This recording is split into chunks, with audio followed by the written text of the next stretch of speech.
Ok, bene. Buongiorno a tutti e benvenuti. Con la tavola rotonda di questa mattina apriamo ufficialmente il Festival Tensioni, Geografia delle relazioni. È un tema che vogliamo sviluppare in 3 anni, questo è il secondo anno, la seconda edizione. Nel primo anno le geografie delle relazioni hanno caratterizzato l'uomo negli suoi spostamenti. Quest'anno la riflessione è sulla persona, sul rapporto soprattutto fra l'io e il noi.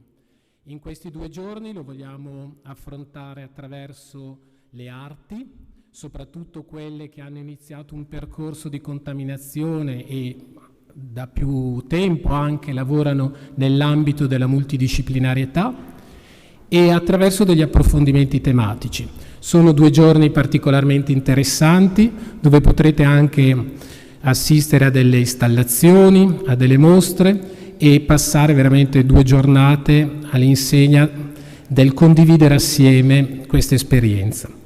Il Festival Tensioni è un progetto di Fabbrica dello Zucchero, che è una start-up culturale che trova sede qui in Censer, ed è grazie anche a Censer che ha la possibilità di dare vita a questo progetto, ed è un festival sostenuto da diverse entità pubbliche e anche private da quest'anno. Quindi ringrazio la Regione Veneto, la Fondazione Cassa di Risparmio di Padova e Rovigo, il Comune di Rovigo, la Fondazione Rovigo Cultura e la Provincia di Rovigo per il patrocinio, e ASM SET, che quest'anno è uno dei nostri sponsor che sostengono l'iniziativa. Accanto a loro poi ci sono tutti i media partner che da 2 anni ci stanno seguendo e che da quest'anno si sono aggiunti e sono aumentati. Tutto quello che abbiamo cercato pensando a questo festival è di riportare la vicinanza delle persone, il momento in cui siamo tutti stati costretti in qualche modo a delle distanze, ci ha dato la possibilità a tutto il team di Fabbrica dello Zucchero, che ringrazio per il lavoro fatto e per la... Scusate, ma mi è partito il telefono, non so come. Ecco, con Orietta Berti, non so perché. Volevo dire che volevo ringraziare tutto lo staff di Fabbrica dello Zucchero. È un team che raccoglie diverse professionalità provenienti da diversi ambiti, ma assolutamente necessari e complementari. Chi dal mondo delle arti, dello spettacolo dal vivo, altri invece dal mondo della comunicazione e dell'economia. Assieme abbiamo fatto una squadra che anche quest'anno ha messo assieme un cartellone interessante, un progetto sicuramente che vale la pena di seguire. Durante, dicevo, il lockdown eravamo un po' tutti preoccupati di cosa ci poteva succedere, come potevamo rimmaginarci questo festival. Nel pensarlo abbiamo cercato di trovare diverse soluzioni, di non rinunciare assolutamente alla vicinanza, quindi di adottare tutte quelle che potevano essere le misure necessarie perché in sicurezza ci si potesse ritrovare, e di dare spazio però anche e di ampliare anche il nostro spazio di ascolto utilizzando le nuove tecnologie. Quindi tutto quello che succederà nel festival oggi è anche trasmesso via streaming. Quindi è un'aggiunta, è qualcosa che si aggiunge e va a completare la nostra attività. E volevo dire soltanto questo, perché poi entreremo poi nel tema anche di oggi. Quando ci trovavamo attraverso la tecnologia che in qualche modo, non lo so, comunque ci sembrava il diavolo, comunque insomma avevamo delle idee controverse rispetto ai social e alla tecnologia. Noi ci trovavamo attraverso queste piattaforme che improvvisamente sono diventate necessarie. Bene, in quei momenti in cui ci trovavamo e parlavamo e condividevamo esattamente delle cose, Forse non ci rendavamo conto che stavamo cercando già delle nuove modalità e dei due nuovi pensieri. Eravamo lì molto preoccupati su cosa fare, però allo stesso tempo avevamo molto entusiasmo nel costruire il passo successivo, ed è un po' quello che poi andremo a parlare oggi. Intanto volevo ringraziare il vice sindaco e assessore alla cultura, il professor Roberto Tovo, che è presente qua in rappresentanza del comune di Rovigo, ma poi sarà anche un relatore alla fine della nostra tavola rotonda. Per la Fondazione Cassa di Risparmio il consigliere generale l'avvocato Matteo Cerruti, la presidente di ASM Set Manuela Nissotti, il presidente della fabbrica dello zucchero Claudio Curina, gli amici di Natura Sì, perché quest'anno con loro abbiamo iniziato un piccolo percorso che con un progetto che proprio si realizza in questo mese, Seminare il futuro. E poi salutiamo anche i ragazzi del liceo Celio Roccati ad indirizzo artistico che sono collegati con noi in via streaming. Quindi ringraziamo anche i professori e il dirigente scolastico che ha permesso questa possibilità. Bene, entrerei io nel tema di oggi, nella tavola rotonda di oggi. Prima di presentarvi i nostri ospiti, volevo un po' introdurre il tema e perché secondo noi è così importante e necessario fare un punto su quello che l'arte, in generale la cultura, in questo momento sta vivendo. Partirei da una citazione. Nel lontano 1592 a Londra i teatri chiudevano per un motivo, perché c'era un'epidemia, c'era la peste. Rimasero chiusi per 2 anni e quando riaprirono nulla fu come prima. Allora, oggi parleremo di teatro ma in senso ampio e lato. Parleremo di danza, di musica, di canto, di voce, di parole. Parleremo cioè quello spazio fatto di incontri e di corpi, quello spazio dove appunto i pensieri diventano delle emozioni. Una delle prime azioni che sono state intraprese a causa della diffusione del virus è stata proprio quella di chiudere i luoghi della cultura. Ora stiamo ripartendo con molta fatica. I danni sono enormi e le soluzioni non sono certo immediate, anzi sono molto lontane. Il tema di oggi è sicuramente molto complesso, non riusciremo ad esaurirlo chiaramente in questo incontro, ma trovo che sia molto importante cominciarne a parlare ed è per me un grande piacere che in questa prima parte della tavola rotonda fra palco e realtà, tensioni e visioni degli artisti sul futuro delle arti creative ne potremo parlare con alcuni degli esponenti del mondo teatrale italiano e culturale. Quindi ho accanto a me Marta Cuscunà, che è attrice e autrice, Corrado Delia, attore e regista e drammaturgo, ed Enrico Merlin, che è musicista, compositore e musicologo. Inizierei subito parlando un po' dello stato di salute del teatro. E la prima domanda è un po' questa. Il momento ci ha colto tutti di sorpresa, i lavoratori dello spettacolo sono stati più colpiti in questo momento. Vorrei chiedervi, dal vostro punto di osservazione, come vi immaginate il prossimo futuro? Comincio io. Sì. Allora, buongiorno a tutti. Allora, il Covid ha colto tutti impreparati. Noi dovevamo debuttare qualche mese fa con Moby Dick, poi arrivava Pinocchio e tutta una serie di progetti che si sono proprio interrotti.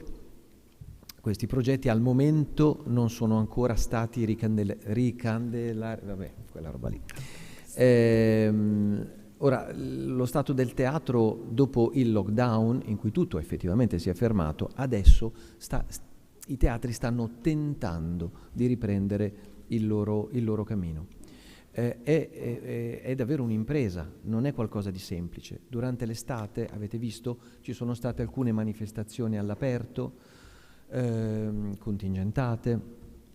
C'è il problema degli artisti sul palco, che non possono stare vicini, non possiamo fare Romeo e Giulietta perché qualche regista deve inventarsi qualcosa per non farli baciare.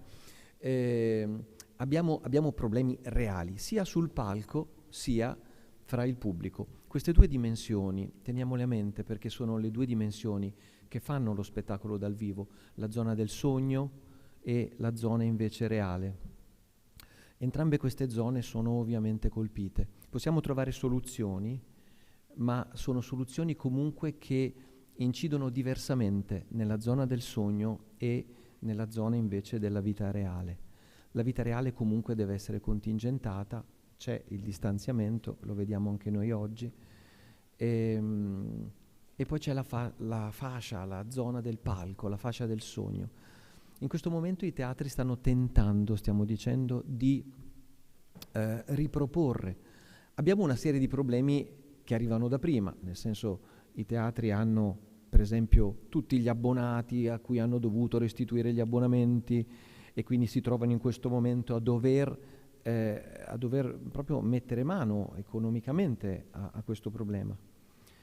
Ci sono gli spettacoli che prima dovevano essere fatti, che adesso si sta tentando di riprendere in qualche modo, dando a loro la precedenza. Non sempre possibile, lo sapete, la vita di un artista, di una compagnia è fatta di viaggi, di strade, di giri, e quando la strada a un certo punto si interrompe è difficile poi riprendere e riformulare lo stesso un giro che abbia una logica. Pensate per esempio ai circhi, nessuno ci pensa mai, ma i circhi dove sono stati durante il lockdown? No? Si sono fermati in un certo punto, per esempio, no? E da lì adesso poi riprendono. Insomma, ci sono poi dei problemi proprio pratici. Il vero problema è questo virus, questo fermo, chi ha colpito davvero? Chi sono le vere vittime nel mondo dello spettacolo?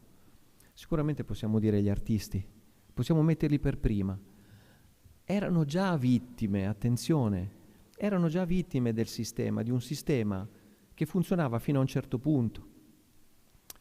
È interessante perché sarebbe interessante vedere le paghe dei grandi teatri e vedere quanto questi teatri danno agli artisti e quanto ai dirigenti.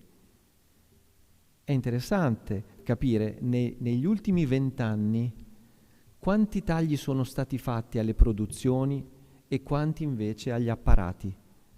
È molto semplice, non ci sono grandi statistiche, ma tutti noi lo sappiamo, chi lavora in teatro. La parte artistica è stata tagliata di netto. Gli apparati sono sempre quelli. Questo perché un sistema ha garantito la vita dei teatri, ma non in qualche modo ha appoggiato le istanze artistiche. Il FUS, il Fondo Unitario per lo Spettacolo, che con piccole variazioni ogni anno, un po' in più, un po' in meno, a seconda dei governi e dei colori, no, che si alternano nel nostro ministero, ha più o meno garantito la stessa cifra negli ultimi anni. Sia a teatro, sia alla lirica o ai circhi o alla musica, più o meno perché è un fatto politico. Ma dove vanno questi soldi? La vera grande domanda è questa. Tutto questo era prima del lockdown. Ora, quando è arrivato il lockdown, quindi questo sistema teatro che era già in crisi di per sé, è stato bloccato. È nata in realtà una grande speranza. La speranza che attraverso lo stop dello spettacolo, i lavoratori dello spettacolo, le istanze dello spettacolo potessero unirsi per essere voce forte, per poter in qualche modo richiedere qualcosa di più e cambiare proprio il sistema dello spettacolo. Questo da una parte. Dall'altra abbiamo sperato che il pubblico, no, potesse sentire la mancanza del teatro, no, e avere tanta mancanza così da appoggiare poi il teatro nelle battaglie che avremmo fatto. Durante il lockdown tendenzialmente i teatri come hanno reagito, le compagnie, mettendo in rete il loro mestiere, spesso con grande generosità, facendo vedere gratuitamente, no, su YouTube, in streaming, gli spettacoli, dicendo noi ci siamo comunque, siamo qui. Ci siamo inventati manifestazioni. Io ho inventato una manifestazione, si chiamava Racconti in tempo di peste. Una stagione, una vera stagione fatta di 100 racconti quotidiani. Ogni giorno un grande interprete del teatro che raccontava, no? Questo per star vicini al pubblico. Quest'utopia, questa è la grande domanda, l'utopia del lockdown dove ci ha portati? Abbiamo parlato tanto, abbiamo sentito grandi pensatori, Gabriele Vacis ha raccontato la sua idea di teatro totale, di teatro aperto, Eugenio Barba è intervenuto chiedendosi davvero, ponendo la grande domanda, ma il teatro a chi manca oggi? Perché questa è una domanda fondamentale, manca davvero al pubblico il teatro? Così possiamo dirci, no? Siamo noi artisti nei blog che scriviamo quanto ci manca il teatro, difficilmente sentiamo il pubblico che si unisce in corteo per dire il teatro, l'arte dal vivo ci manca tantissimo, la rivogliamo. Allora questo deve porci delle domande che sono nodali, posto che il sistema va riformato. E va riformato da noi, da gente di teatro, che non vuol dire gente che fa il teatro, ma gente che anche viene a teatro, che ama il teatro. Il teatro va riformato, quello che c'era prima non andava bene. Adesso la grande scommessa è proprio questa. Il lockdown ci ha creato un'illusione. Adesso che stiamo riaprendo, che fine fa quest'utopia? L'utopia del rinnovamento, l'utopia del cambiamento. Gli artisti vivono un momento drammatico. Mentre il Ministero reagisce politicamente ed economicamente in un unico modo, cioè garantendo ai teatri pubblici lo stesso fondo unitario per lo spettacolo, gli stessi soldi, anzi dandogliene in più, non richiedendo di produrre, e qua la vera tragedia, non si richiede di produrre, quindi l'apparato pubblico in qualche modo è avvantaggiato dal lockdown, è avvantaggiato dalla peste, perché ha gli stessi soldi di prima, ma non deve dare teatro. Si ripaga i debiti. La maggior parte dei teatri italiani pubblici sono pieni di debiti, ripagati dai nostri comuni, dalle nostre regioni e dalle province, nelle province autonome. Quindi in questo momento il teatro pubblico non ha un grande problema. Scusate, ma guardate, no?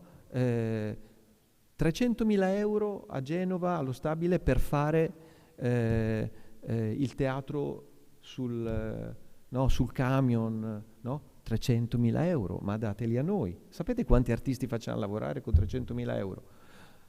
Allora, vedete la diversa logica. È importante, prima di tutto, prendere coscienza e far sì che le persone, non solo noi gente di teatro, è importante che le persone da casa capiscano la situazione. Ponetevi una domanda, vi manca il teatro? E la domanda dobbiamo farcela anche noi di riflesso come artisti. Alla gente manca il teatro.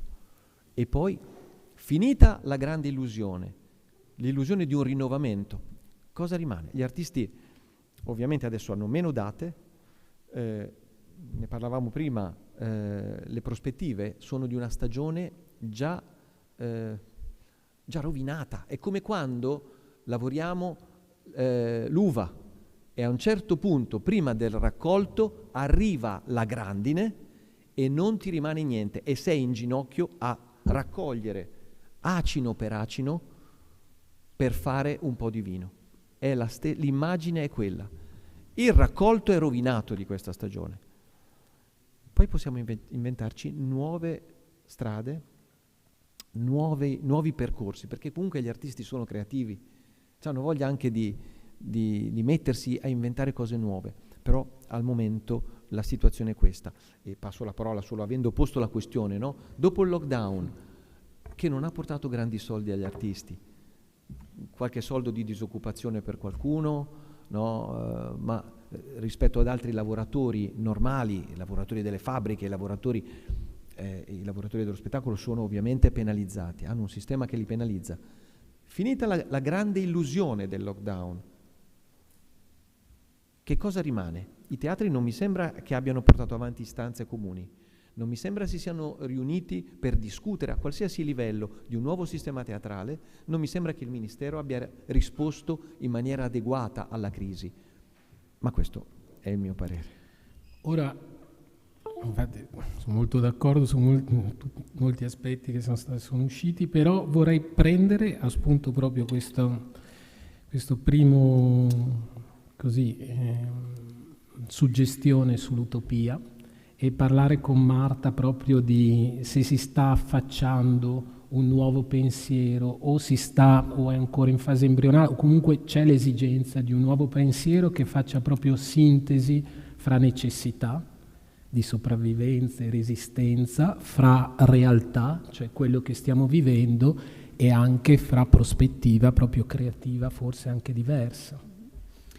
Ma allora, buongiorno a tutte e a tutti intanto. Nella mia esperienza quello che ha portato il lockdown è stata riscoprire la lotta della categoria e quindi in Friuli Venezia Giulia ho partecipato moltissimo alle assemblee che sono state fatte dai lavoratori e dalle lavoratrici che comprendevano tutte le maestranze del settore dello spettacolo dal vivo e della cultura, e la cosa che mi è sembrata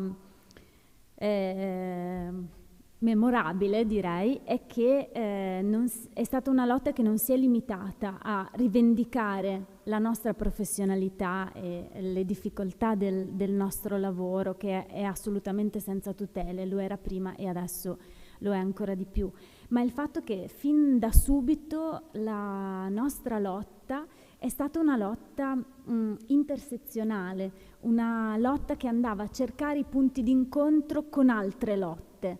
Per esempio, visto che la categoria dei facchini nella maggior parte dei casi vede immigrati lavorare con contratti folli, con turni di lavoro folli, con il problema dei permessi di soggiorno, la nostra lotta è diventata una lotta che deve prendere cura anche dei problemi, per esempio, dei permessi di soggiorno e di come si trovano a lavorare gli immigrati all'interno del mondo dello spettacolo. È stata una lotta che si è posta la domanda: chi saranno i lavoratori e le lavoratrici che non potranno tornare a lavorare quando la ripresa inizierà, perché non tutti i lavoratori dello spettacolo sono uguali. Alcuni hanno corpi che hanno bisogno di maggior tutele, per cui tornare a lavorare in un momento ancora di pandemia è più rischioso.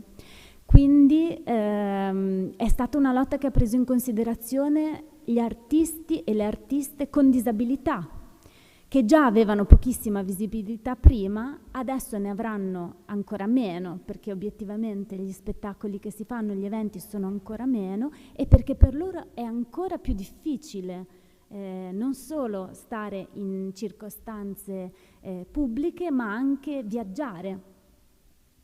E quindi secondo me l'utopia che si è creata e che speriamo di non perdere è una categoria estremamente attenta, che si è risvegliata non solo nel rivendicare dei bisogni immediati, la sopravvivenza, ma che si è preso cura di che cosa vogliamo diventare dopo. E si prende in considerazione anche la domanda su chi sarà il pubblico a cui ci rivolgeremo, perché esattamente come ci sono lavoratori e lavoratrici dello spettacolo più fragili, allo stesso modo ci saranno spettatori e spettatrici che avranno più paura di tornare. Quindi a chi ci rivolgeremo quando torneremo a fare teatro? Sarà un pubblico abilista, atletico? Ci troveremo soltanto con giovani, forti e sani? E chi già prima faceva molta fatica a venire a teatro adesso non ci verrà più. Quindi chi viveva già in condizioni di emarginazione sarà ancora più emarginato. E dopo chiudo. In Friuli Venezia Giulia è successo che l'assessora regionale alla cultura ci ha completamente ignorati, dicendo che intanto per le questioni pratiche del nostro lavoro, delle tutele, non era argomento suo, ma dovevamo rivolgerci all'assessora al lavoro. Quindi è come se proporre cultura non ha niente a che vedere con la modalità con cui la cultura viene proposta.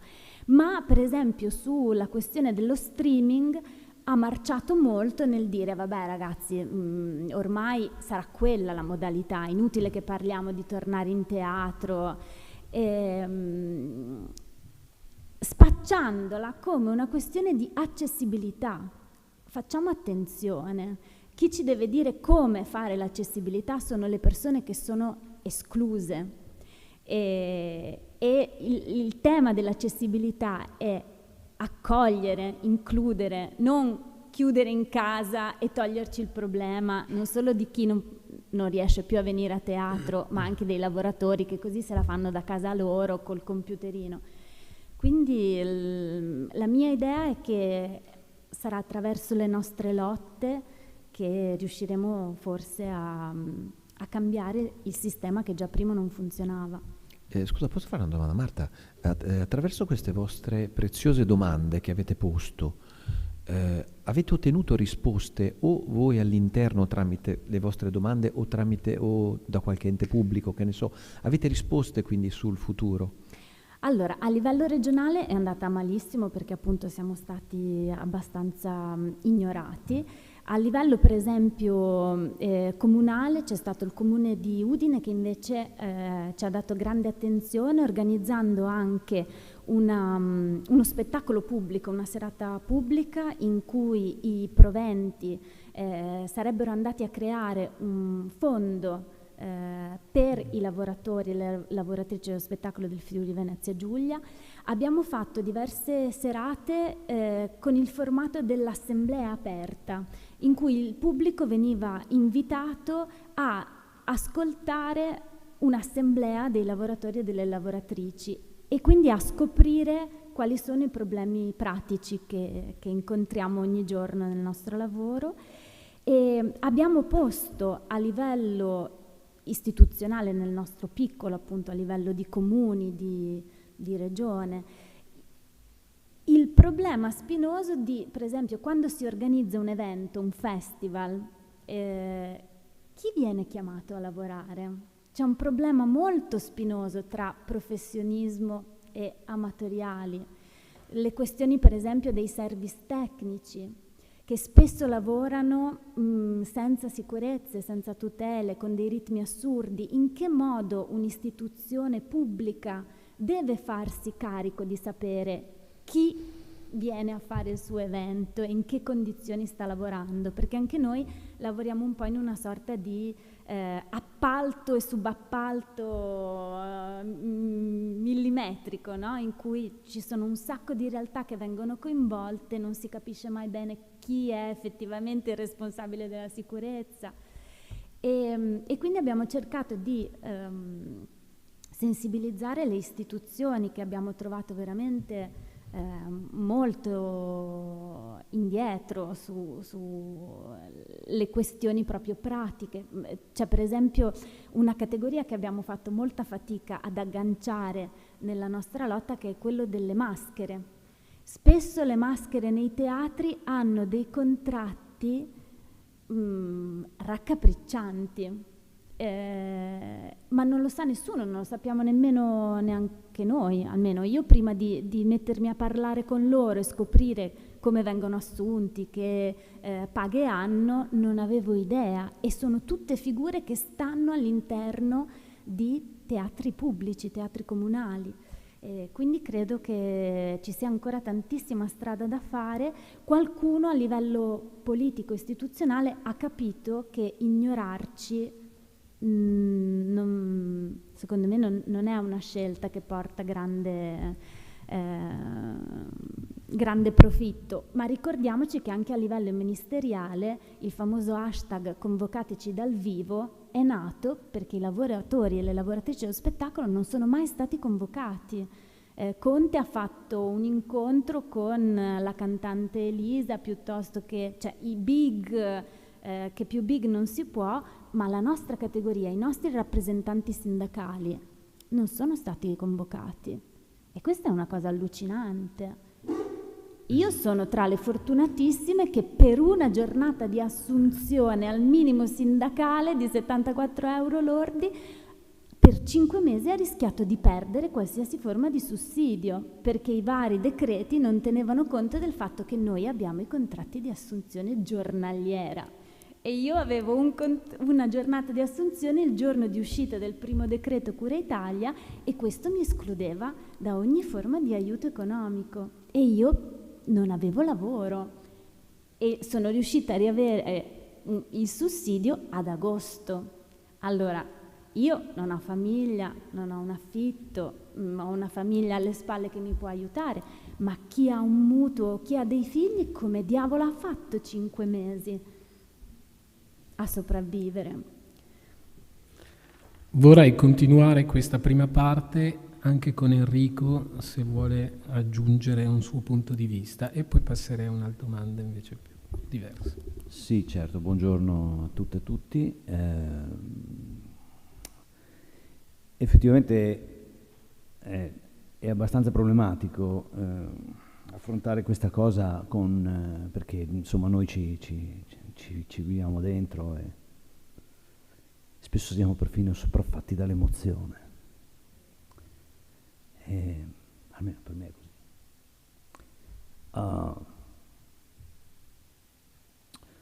Io ho 5 figli, per esempio, quindi è stata dura. Per fortuna 2 sono autonomi.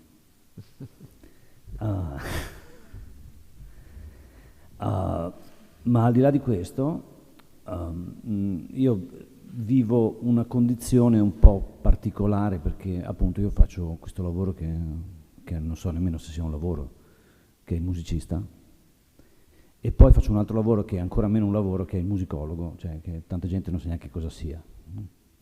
Dice, beh, potevi fare il pizzaiolo, no?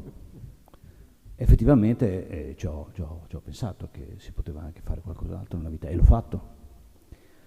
Da tanti anni mi occupo di ricerca, di segnali deboli, di cultura alternativa, di underground, di musica afroamericana e cose assurde, musica del Novecento, le avanguardie. La suono, la faccio, la scrivo, ne penso. E quando è cominciato tutto ricordo che io ho avuto un atto di resistenza molto forte, proprio perché probabilmente la mia parte autistica, Asperger, mi diceva che non c'era una logica. Non c'era una logica nel chiudere un teatro e tenere aperta una metropolitana. E cose di questo tipo. E so che ne hanno parlato tanti, no? Però sono queste cose che ti rimangono dentro e ti macerano, no? Dopodiché, dopo una settimana, io ho avuto questa reazione. Io sono sempre stato molto, chi mi conosce un po' lo sa, sono stato sempre molto social, iper social, anzi troppo social, nel senso sui social network, eccetera. E quindi ho detto, vabbè Enrico, cosa ti inventi? E la mia unica maniera è stata quella di vendere la mia professionalità. Noi siamo tutti un po' così, un po' prostitute talvolta, no? Come artisti. Però io ho sempre mantenuto una sorta di integrità, di purezza morale, etica, insomma, soprattutto, più etica che morale, nel fare le cose. E quindi da una settimana dopo mi sono inventato questa cosa, di queste cose che ho chiamato molto ridicolmente merlinate. In realtà questo è un format che io porto in giro nei teatri da un po' di tempo, dove racconto la storia della musica attraverso gli ascolti, e ogni giorno alle 18:02, come un atto praticamente quasi di preghiera. Ho scelto apposta alle 18, che era il momento in cui normalmente c'erano i comunicati, eccetera, esatto, o i flash mob all'inizio, e ho fatto il 1802 perché, tanto per rimarcare quanto io sia un bastian contrario a qualunque cosa accada. E quindi ogni giorno raccontavo dal mio salotto qualcosa che riguardava la musica. Ho fatto 75 puntate di queste, Merlina, tutti i giorni, le trovate su YouTube, le trovate su Facebook, e questa cosa mi ha aiutato a tenere la barra del timone ferma, proprio sulla base di quanto diceva Corrado poco fa, nel senso che, e questa cosa mi ha aiutato perché mi ha portato perlomeno un supporto da parte di chi sostiene il nostro lavoro. Perché? Perché ciò che ci mancava era proprio la parte performativa, la parte di poter entrare in teatro, la parte di comunicazione, perché le domande poi anche da musicologo, da storico, insomma dell'estetica, così dell'arte, quello che è la cosa di cui principalmente mi occupo, la domanda era: ma serve? A chi serve questo lavoro che stiamo facendo? Cioè, che abbiamo fatto fino a questo momento? Cioè, serve davvero il teatro? Serve davvero la musica? Cioè, quali sono questi famosi food for thoughts, cioè cibo per i nostri pensieri? Cioè, siamo veramente così importanti? La storia ci insegna che tutte le volte che la cultura e gli artisti e gli scrittori e i poeti sono stati messi al bando, era un momento di profondo decadentismo. In fondo una lingua secondo me muore nel momento in cui i poeti smettono di scrivere in quella lingua. È tutto qui. E questo vale per la danza, vale per il cinema, vale per il teatro, vale per la scultura, vale per la scrittura, per la musica. La musica classica è classica perché nessuno più scrive in quella maniera lì. E se tu scrivi in quella maniera lì, sei qualcuno che fa le cover di una cosa che assomiglia a qualcosa che c'era in quell'epoca. Oppure che ti diverti a fare un esercizio di stile, che è anche divertente talvolta, ma l'artista ha la necessità, secondo me, di muovere un passo fuori dal sentiero. Io vivo a Trento, quindi sono un alpino. E noi amiamo la montagna e per noi camminare in un sentiero è fondamentale. E se qualcuno di voi è appassionato di montagna lo sa, se cammini tanto in montagna a un certo punto ti viene voglia di fare un giro fuori dal sentiero perché vuoi scoprire una nuova via, ma ci sarà un altro modo per arrivare lì. E il più delle volte finisci di fronte a un dirupo, quando le cose non vanno peggio e finisci molto male. Altre volte sei in mezzo ai rovi, insomma, e poi torni indietro, è come devi ricordarti di stendere una sorta di filo d'Arianna che ti riporti al bivio che hai sbagliato, dove hai sbagliato, e da lì riparti. Però poi alla fine una strada nuova la si trova sempre e la segni, e a quel punto quello diventa un nuovo sentiero che sarà seguito da altri, quelli che in quel momento ti guardavano e ti dicevano ma sì. Fondamentalmente l'ambiente mentale del tradizionalista, diciamo del pensiero mainstream, è sempre lo stesso nelle epoche, cioè fondamentalmente chi sta facendo qualcosa, no. E poi però quello diventa il nuovo mainstream molto spesso, dopo che è stato tracciato il sentiero, perché diventa facile da seguire.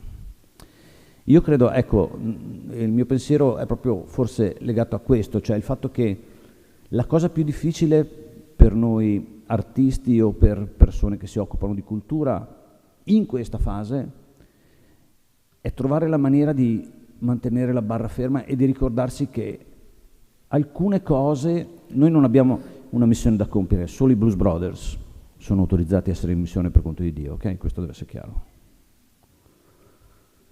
Noi semplicemente facciamo quello che possiamo, però quello che possiamo è esattamente stare fermi sul pezzo, malgrado tutto. Sai cosa è interessante, Enrico, di quello che dici? È che noi a un certo punto da artisti arriviamo a dubitare.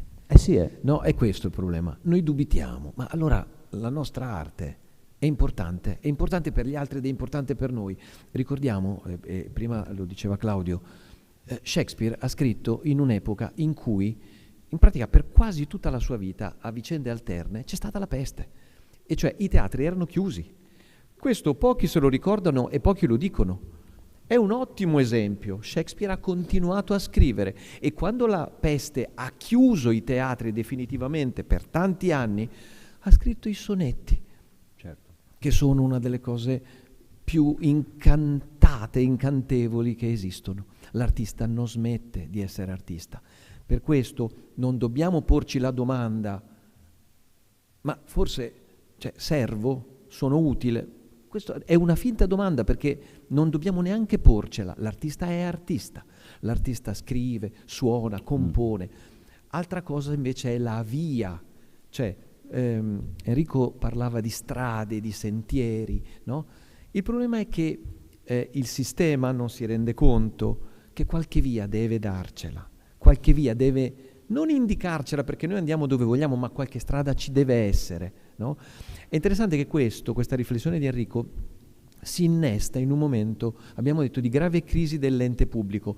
L'ente pubblico non è solo il grande ministero che eroga soldi, la grande crisi è dell'ente territoriale, cioè noi lo sappiamo e chi organizza cultura lo sa, i comuni, le province non esistono più, ma diciamo le regioni soffrono in questo momento di una crisi enorme per mancanza di soldi proprio da parte del grande ente pubblico. È interessante che il Comune di Milano ha erogato, a un certo punto ha deciso di erogare dei soldi per le compagnie non sovvenzionate dal FUS. È interessante la logica, nel senso che ha detto non abbiamo soldi. A quel punto a Milano sono intervenuti i privati e hanno composto un fondo che ha gestito il comune. È interessante pensare che un comune come il Comune di Milano abbia dovuto chiedere dei soldi ai privati, e a Milano sono molto generosi in questo, per dare alla fine qualche soldo alle compagnie. Certi comuni non l'hanno neanche fatto, no? Comunque sono arrivati dai 5, 6, 7 mila euro. Parliamo di magari a enti che hanno una necessità di 200, 300 mila euro. Sono arrivati 5, 6, 7 mila euro. Qualcosa è arrivato, ma è arrivato dal privato. In tutto questo in Italia non ci si è mossi allo stesso modo. Ogni comune ha fatto, no?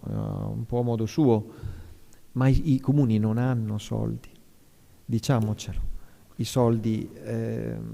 ecco, quindi è interessante la riflessione di Enrico, innestata in un contesto che non crea tracciati, non crea visioni in questo senso per l'artista. Volevo solo aggiungere un'ultima cosa, grazie per questa ulteriore puntualizzazione. Riguardo una cosa che ha accennato Claudio nell'introduzione, cioè su quanto all'inizio questi social ci sembravano, cioè quasi ci infastidivano un po', no? In alcune maniere, e anche io ci ho messo anni per capire un po' come far funzionare il giochino, e funzionare, poi stiamo parlando veramente di qualcosa di... Però ecco, mi ricollego a tutti i discorsi che poi sono stati fatti, perché questa cosa è saltata fuori, no? Cioè il fatto dell'essere in presenza, del cercare di stimolarsi, il bacio di Romeo e Giulietta, no? Cioè che sulla scena ci mandiamo un SMS, vorrei baciarti ma baby non posso. Cioè è un po' questo, no, che accade alla fine con i social.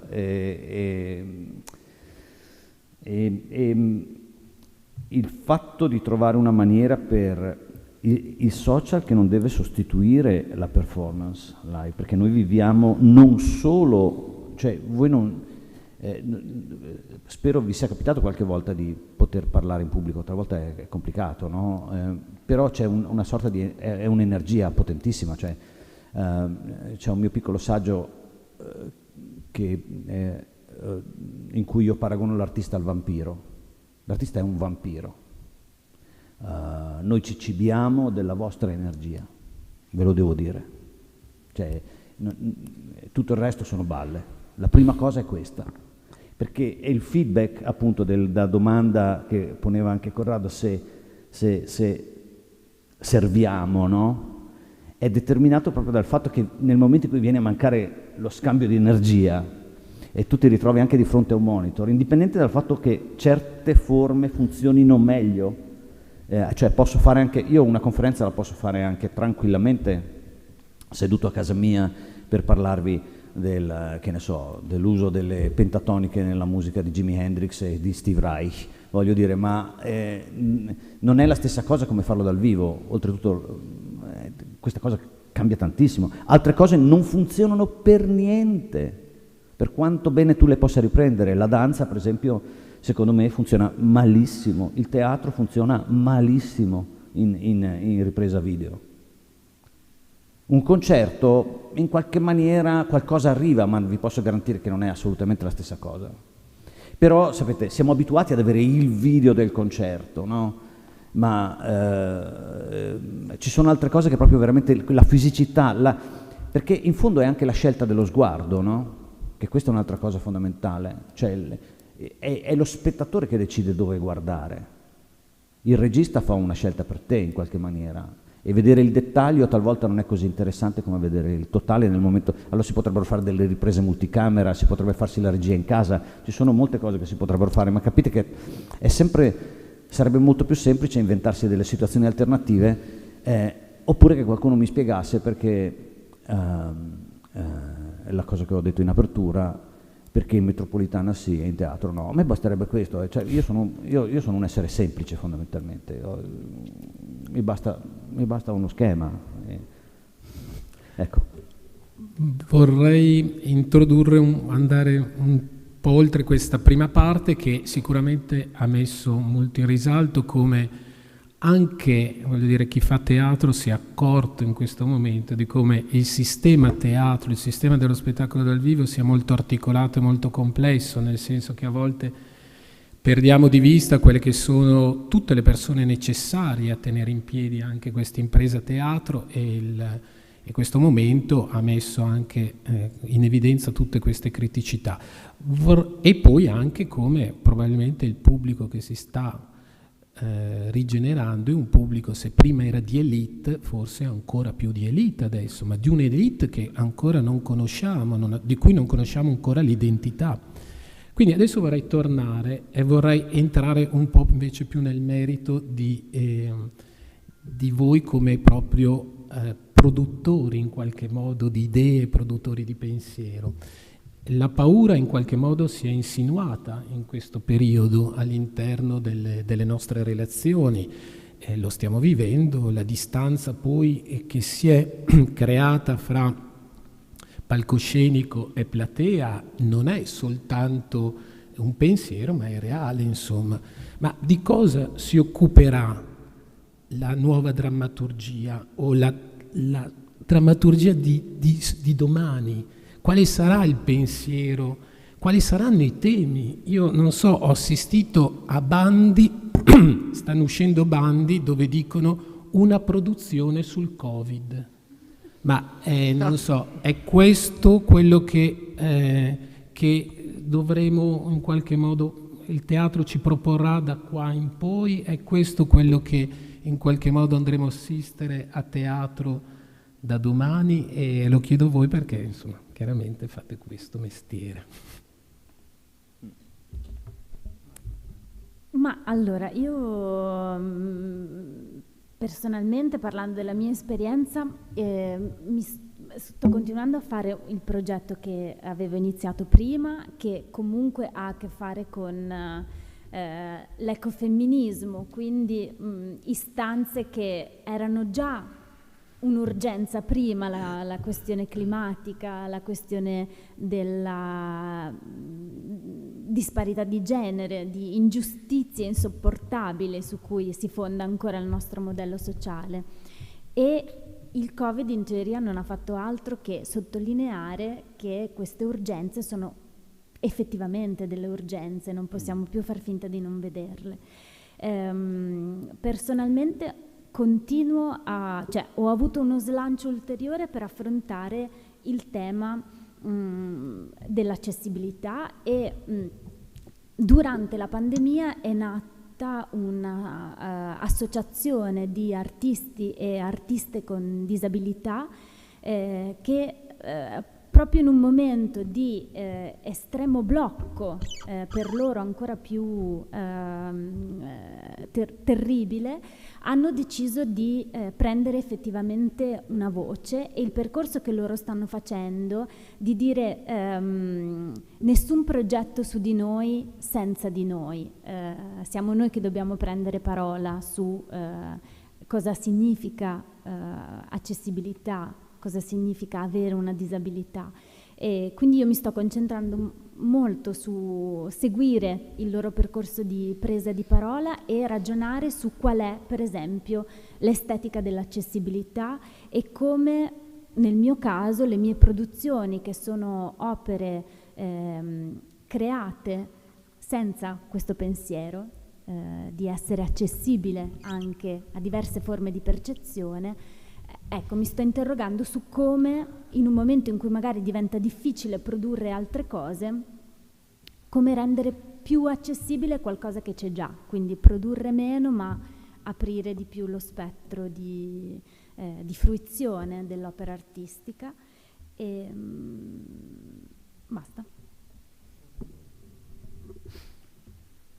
Produrre meno, che è esattamente il contrario di quello che ci viene chiesto invece continuamente, perché continuamente ci viene chiesto di produrre come se fossimo una fabbrica, no?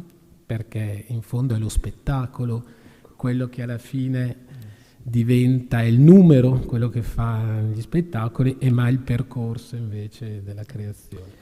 Enrico, vai. No, io credo che il bandolo della matassa stia un po' in questo. Molto spesso quando mi rapporto anche a volte con organizzatori, spesso con politici, cioè una delle cose è proprio questa, cioè che si perde di vista, secondo me, una delle questioni fondamentali nella storia dell'arte, e cioè che c'è una profonda differenza tra due termini che possono tranquillamente convivere nella stessa frase, ma non necessariamente lo devono fare, e cioè cultura e intrattenimento. Cioè, secondo me è qui uno dei bandoli della matassa, cioè nel momento in cui ci viene richiesto di fare una produzione che abbia a che fare con il Covid, o che sia figlia di un certo tipo di cose, oppure che debba per forza portare la gente nei teatri di un certo tipo, in una certa maniera, ci viene chiesto di fare dell'intrattenimento che può avere anche effettivamente l'arte dentro. Per cultura intendevo arte, no? E quindi questo ci sta, ma qual è lo scopo dell'artista prima di tutto, dell'artista? Che può essere anche intrattenitore, ma molta dell'arte che ci è stata consegnata dalla storia aveva pochissimo a che fare con l'intrattenimento. Lo è diventata perché è un intrattenimento culturale, capite? Sembra un po' un gioco di scatole cinesi in cui la piccola contiene la più grande, multidimensionale, no? Però capite che secondo me nel momento in cui ci si rapporta e si cerca di capire dove andremo, come è la domanda che poni, Claudio, secondo me questa cosa qui è fondamentale, cioè nel senso che noi dovremmo cercare di continuare a fare il nostro lavoro, continuare sulla strada che abbiamo intrapreso per le nostre sensibilità e certo rapportandoci, perché la situazione è estremamente dinamica, noi siamo esseri dinamici, la situazione è dinamica, la società è dinamica, e quindi noi dobbiamo rapportarci a quello che accade, ma attraverso sempre la nostra sensibilità e la nostra propensione. Io credo che se Schoenberg si fosse posto il problema di intrattenere il proprio pubblico, non avremmo mai avuto il serialismo, non avremmo mai avuto il Klangfarbe Melodie, non avremmo avuto niente di tutto questo. E lo stesso per la maggior parte dei pittori, per la maggior parte cioè non avremmo avuto Carmelo Bene.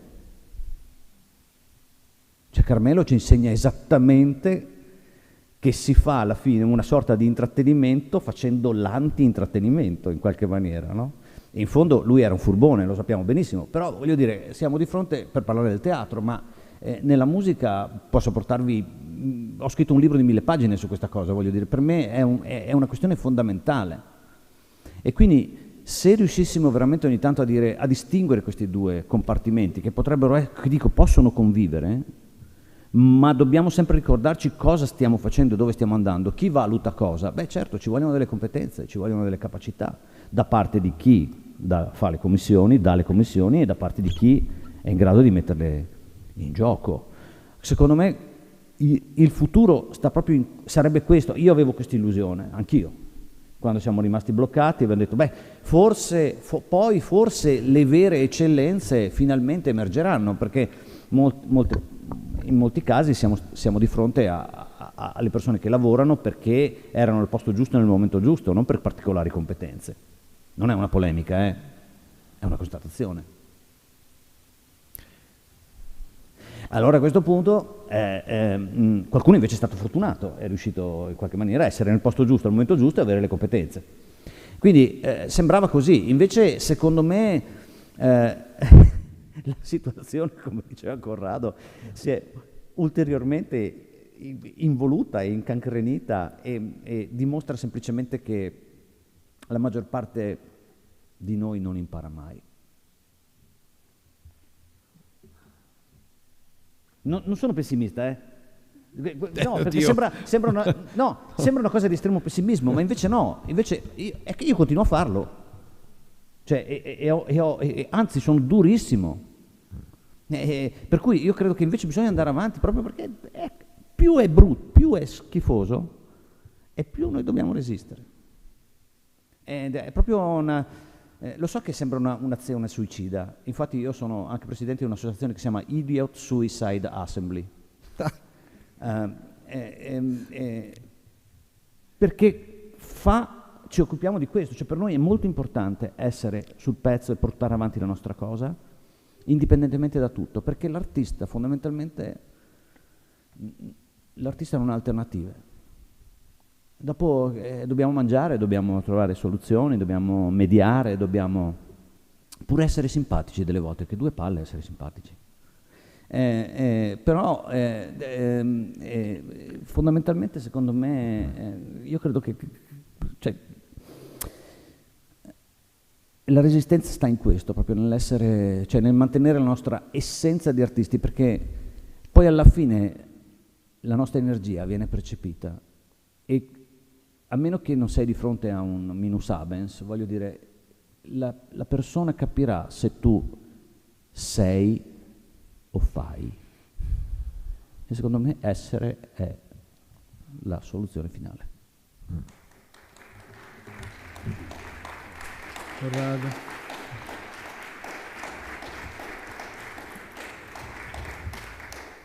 Per me, insomma, la grande domanda è essere, sì, è vero, oggi è essere e sembrare, forse invece l'altra domanda è più grande, l'arte o la vita? È una domanda che sembra assurda, perché uno dice, ma come, la vita contiene l'arte? Ma per un artista non è così. È più grande l'arte o la vita? I grandi artisti hanno sempre vissuto la vita riempiendola d'arte, con i loro gesti, con il lavoro quotidiano. Beethoven passeggiava e sentiva la musica in testa e mentre camminava muoveva le braccia, no? E come per dirigerla, e la gente lo prendeva in giro. Van Gogh ha riempito di arte la sua vita, l'arte era tutto, non c'era nient'altro nella vita se non l'arte. Allora parliamo di grandi artisti e la domanda che poi rivolgo sempre a me, no? Quanto la vita toglie all'arte? Per qualcuno si avvicina di più alla vita togliendo all'arte. Sono come dei vasi comunicanti, e il lockdown, in cui io sono stato benissimo. Nel lockdown ho vissuto una fase paradisiaca, non vedevo nessuno, scrivevo, recitavo, inventavo nuovi progetti. E quella fase, che era una bolla, che era qualcosa di ideale, nella tragedia che poi c'era fuori, no? Non dimentichiamoci che il Decamerone è pensato proprio così. La gente si rinchiude in un posto e attraverso il racconto, cioè attraverso l'arte, sconfigge la peste. Dopo 100 giorni questi signori escono e la peste non c'è più. è un simbolo ovviamente. Attraverso la parola, attraverso il racconto, si vince la peste. Allora io nel lockdown sono stato benissimo e quando il lockdown stava finendo, certo mi dispiaceva un po' dover ritornare alla vita. Io sono abbastanza burbero, nel senso sono un po' orso, sono più trentino di Enrico, anche se non sono trentino, insomma, capito? Però la vera domanda è proprio questa: è più grande l'arte o la vita? È una domanda che mi pongo in maniera forte: quanto la vita influenzi l'arte e quanto soprattutto la vita tolga all'arte. Se è vero che l'esperienza della vita nutre l'arte, è anche vero che i rumori della vita, intesi come contatti, come alternative, come onde sonore che danno distorsione a un suono puro dell'arte, no? Quanto la vita toglie all'arte. La seconda cosa che mi è venuta in mente, sentendo Enrico, rispetto alla domanda che è stata posta, è che è vero che nella società del sembrare, nella società in cui l'essere, perché è chiaro che tra essere o non essere, per Amleto la risposta era abbastanza facile, non essere, certo, non essere, cioè non essere più. Oggi la domanda che è essere o sembrare, e la totalità delle persone paiono andare nella dimensione del sembrare, no? Dell'apparire, e in questo sarebbe interessante leggere, no? Davvero Shakespeare su questo ha scritto pagine meravigliose. Qual è il ruolo dell'educazione? La risposta alla fine, se ci pensiamo, sta solo lì, è solo lì, cioè nell'archetipo, nell'origine, nell'archè, che è l'educazione alle cose. Se nelle nostre scuole si insegnasse musica, se nelle nostre scuole si insegnasse teatro, se nelle nostre scuole si insegnasse l'importanza della parola come elemento base della comunità, del nostro ritrovarci insieme, nel creare una comunità attraverso, no, la sorta nostra di koine dialectos, di lingua comune. Allora, se tutto questo fosse paradigma per noi, e quindi mi viene da dire DNA, i problemi sarebbero risolti, perché le persone educate all'arte, educate alla musica, educate alla socialità, allo stare insieme, educate nel rispetto delle parti, no? Nell'armonia delle parti. Certo, parliamo di un sistema ideale, ma perché non cominciare a costruirlo? Per cambiare un sistema nell'educazione ci vogliono circa 25 anni. Quindi noi stiamo parlando alla generazione non che verrà, quella dopo. Adesso è il momento di costruirla. Adesso è il momento, per chi ci governa ovviamente, o per noi come artisti. Io ho solo il compito di fare arte, non di indicare strade. Questo è una libertà meravigliosa, però ce lo diciamo, no? Nei convegni. Adesso è il momento di innestare pillole di DNA giusto nelle generazioni che verranno. Adesso è il momento. Il resto sono parole. È interessante che quando sentite un politico, il politico vince sempre alle elezioni, anche quando le perde, e se è al governo ti dice bisognerebbe fare così. Ma bisognerebbe fare così non ha alcun senso. E se è al governo fallo. Allora siamo chiamati a degli atti concreti, non sono gli artisti a dover dare risposte. E noi possiamo dirvi che l'arte educa al bene, che l'arte educa alla pace, che l'arte educa alla socialità, possiamo continuare a ribadirlo. Certo, la società nel frattempo cresce, ma non solo perché lo diciamo noi. Basta andare in giro la sera per vedere che probabilmente non è così, basta sentire parlare le persone negli autobus, nei treni, per sapere che non è così. La società sta involvendo, non sta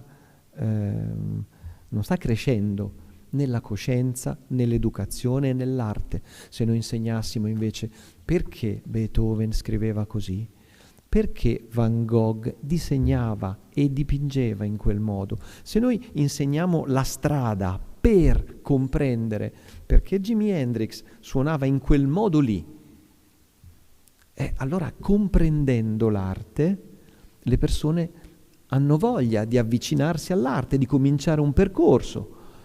Ma se noi non la insegniamo, se noi non prendiamo per mano, che è compito degli educatori, all'arte, purtroppo avremo persone che non capiscono il segno artistico.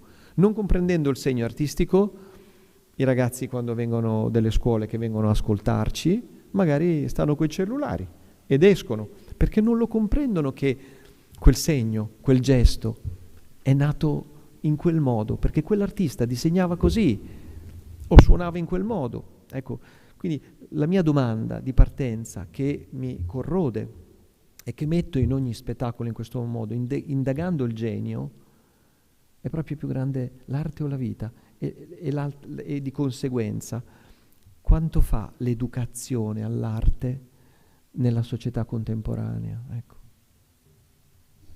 E con questo intervento di Enrico, grazie.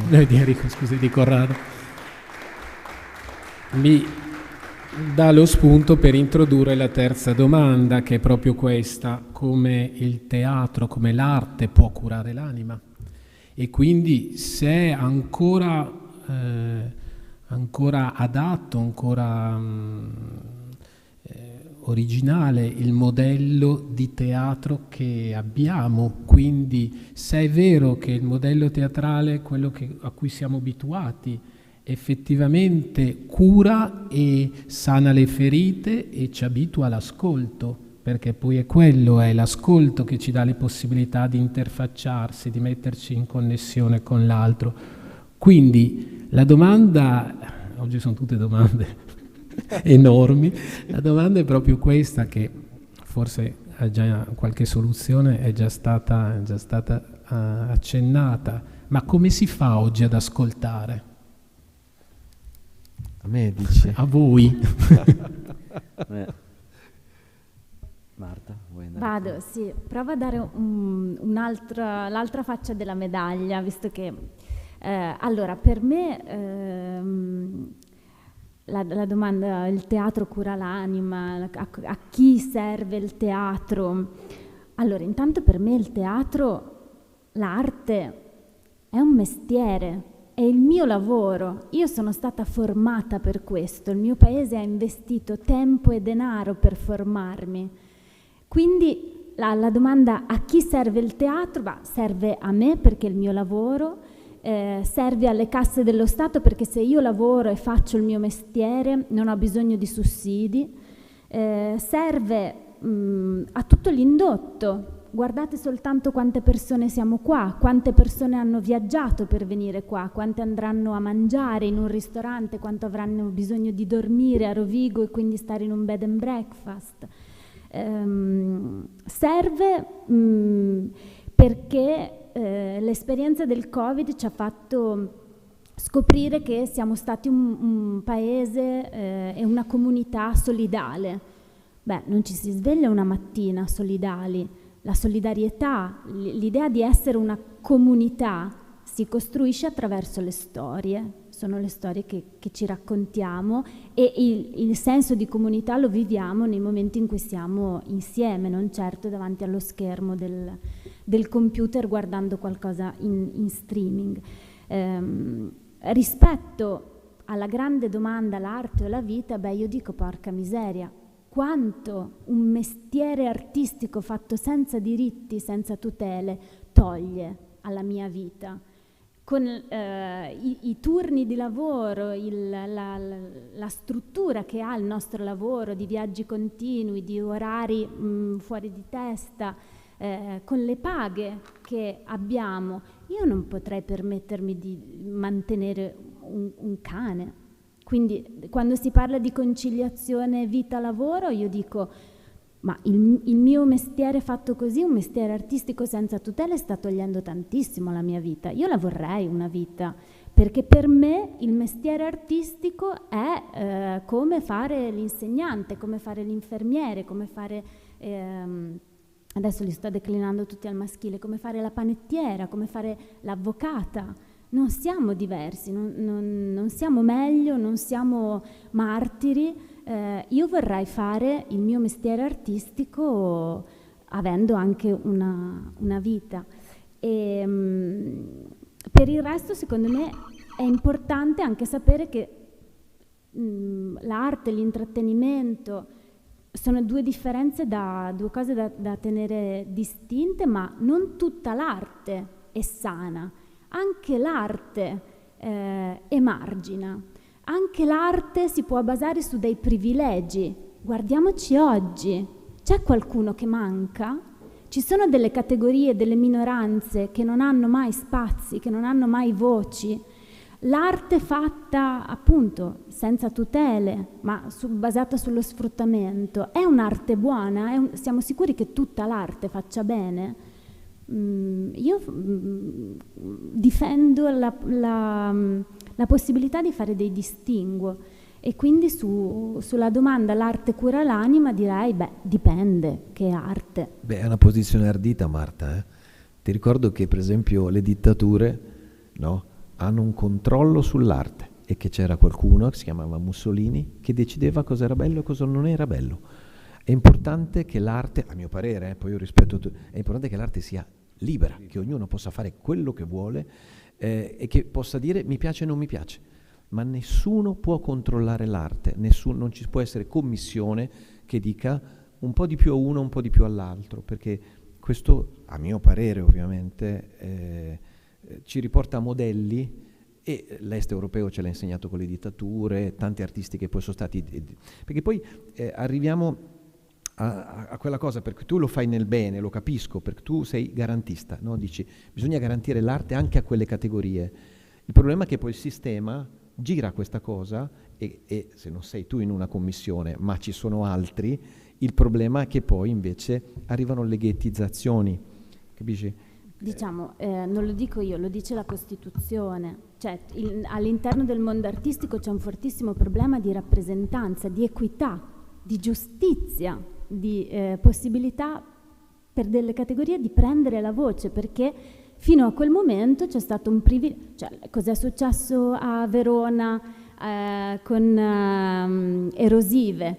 La necessità di creare un momento pubblico per dare voce a una categoria di persone che era stata completamente esclusa e che costantemente, molto spesso, viene esclusa dai cosiddetti Manel, cioè conferenze, incontri in cui sono tutti maschi. Allora, l'arte non è di per sé giusta e sana, siamo noi che facciamo l'arte e siamo gli stessi che vivono in un paese in cui c'è ancora una disparità di genere, una discriminazione razziale. Quindi per me va tutelata il fatto che l'arte dia voce, soprattutto in questo momento, alle storie che fino adesso sono state taciute e ad accorgersi che ci sono dei privilegi. Ma insomma, io non la penso così.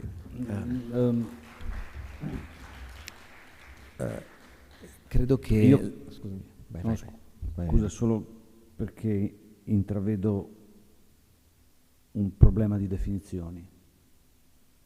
Cioè, bisogna mettersi bene d'accordo, cioè bisognerebbe, non ci si è mai messi d'accordo in secoli, quindi non credo che lo faremo questa mattina. Ma che cosa sia l'arte? Cioè, io ho la sensazione che l'arte, io ho una visione un po' sufi, per cui io non sono niente, io sono strumento.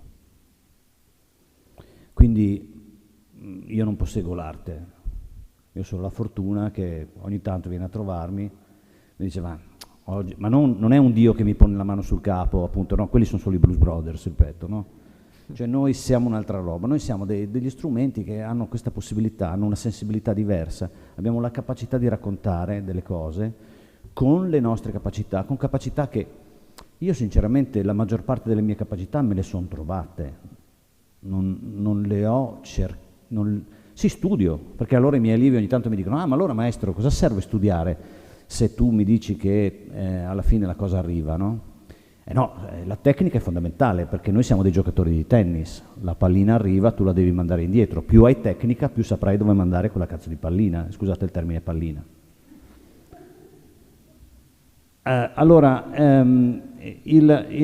Quindi fondamentalmente, secondo me, questa è la questione fondamentale.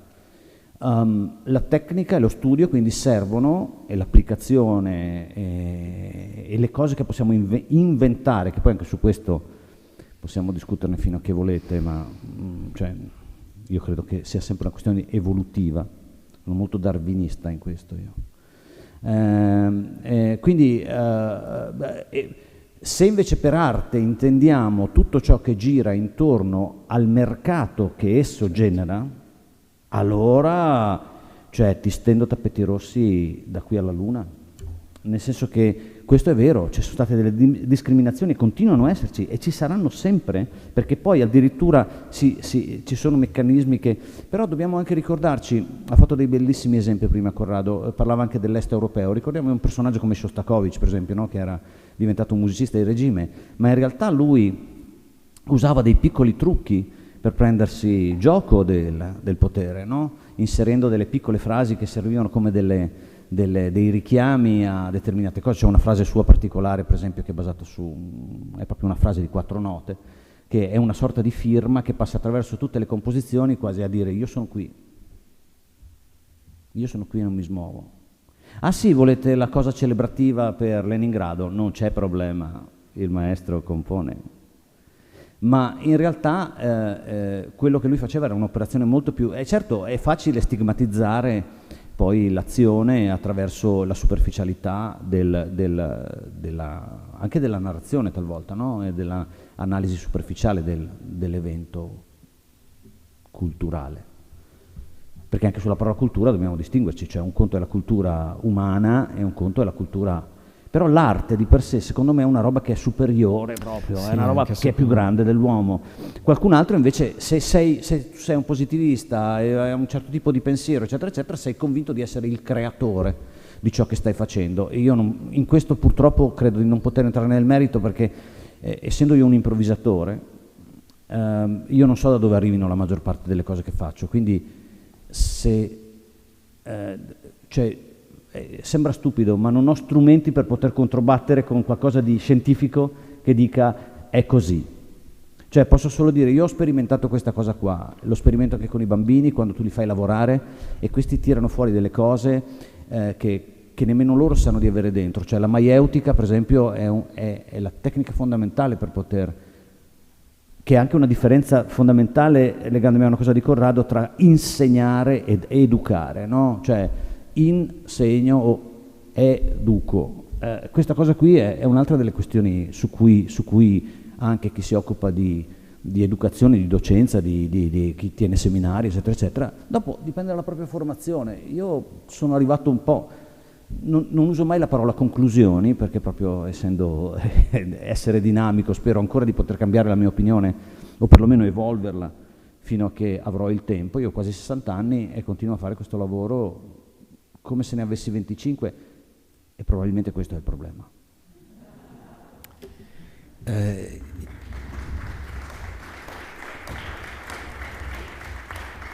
Io penso che anch'io penso che l'arte sia la parte che manchi oggi di più al mondo e penso che se ci fosse più arte sarebbe tutto meglio. Sarebbe meglio, insomma, ecco. Io faccio teatro, non faccio distinzioni fra teatro politico, perché il teatro è politico, teatro sociale, non ha senso, il teatro è sociale, teatro per la scuola, il teatro è scuola ed educazione, quindi mi sento in questo senso all'interno di un grande flusso che parla un'unica lingua, che è la lingua ovviamente del segno e della parola. In origine era il verbo, lì bisognerebbe tornare, quando quel verbo aveva un senso e un significato. L'altra riflessione è sulla mancanza. Dovremmo sentire la mancanza di arte. Il teatro, quello che faccio, parte da una mancanza, cioè ognuno di noi costruisce intorno a una mancanza e la racconta. I segni teatrali, c'è teatro, ecco, mi viene da dire, c'è teatro quando manca qualcosa. Se io devo darti una lettera, prendo una lettera e la passo a lui, ma se io tolgo la lettera in quel momento e faccio un segno, in quel momento c'è teatro, c'è la meraviglia. Il teatro nasce quando manca qualcosa. In questo senso, nelle nostre mancanze, nel nostro mancare di oggi, di tante cose, questo lo sento una speranza per il teatro, lo sento un nutrimento. E quindi da qua credo la nostra voglia di artisti di continuare a lottare. Siamo abituati alle mancanze, ma della mancanza noi ne facciamo casa. Mancanza vuol dire anche riuscire a esprimere ciò che non si riesce a esprimere. È il vero cruccio dell'artista, perché va bene, Enrico dice mi vengono così, ma a volte altri artisti pensano come esprimere quella cosa. Beethoven a un certo punto dice vorrei esprimere con la mia musica l'inesprimibile. E quel concetto per me, cioè, è molto chiaro. Sul risultato noi credo che non abbiamo paura. Van Gogh ha venduto un solo quadro in tutta la sua vita per 25 franchi, che più o meno è quanto costa andare a mangiare dalla Vecia qua, capito? 25 franchi, un pasto, un quadro in tutta la sua vita. E lui dice: nessuno vuole posare per me, anche le donne di strada fuggono il mio lavoro, hanno paura che la gente rida di loro, della loro reputazione futura. Parliamo di un assurdo. Van Gogh, uno dei più grandi artisti viventi. Abbiamo parlato di Beethoven, però abbiamo altri esempi, insomma. Allora, siamo di fronte all'assurdo. L'arte vive insieme a questo assurdo, vive di mancanza, ma questa mancanza è la nostra speranza per il futuro.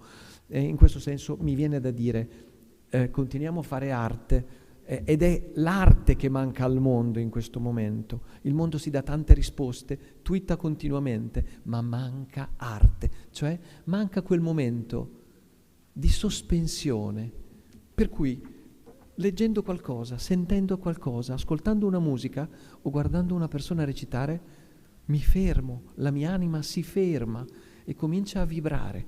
Quella cosa lì è una cosa che noi ricorderemmo quando accade. Nelle nostre giornate infinite, quando non accade niente, non ricorderemo niente di quella giornata. Abbiamo passato migliaia di giorni che noi non ricordiamo perché non c'è stata emozione. Se quando c'è l'emozione noi ricordiamo, l'arte dà emozione. Per questo mi viene da dire che ci sia più arte nella vita. Bene, ringraziamo i nostri ospiti, prendiamo 5 minuti di pausa e introduciamo la seconda parte dell'incontro di oggi. Grazie Paolo. Grazie.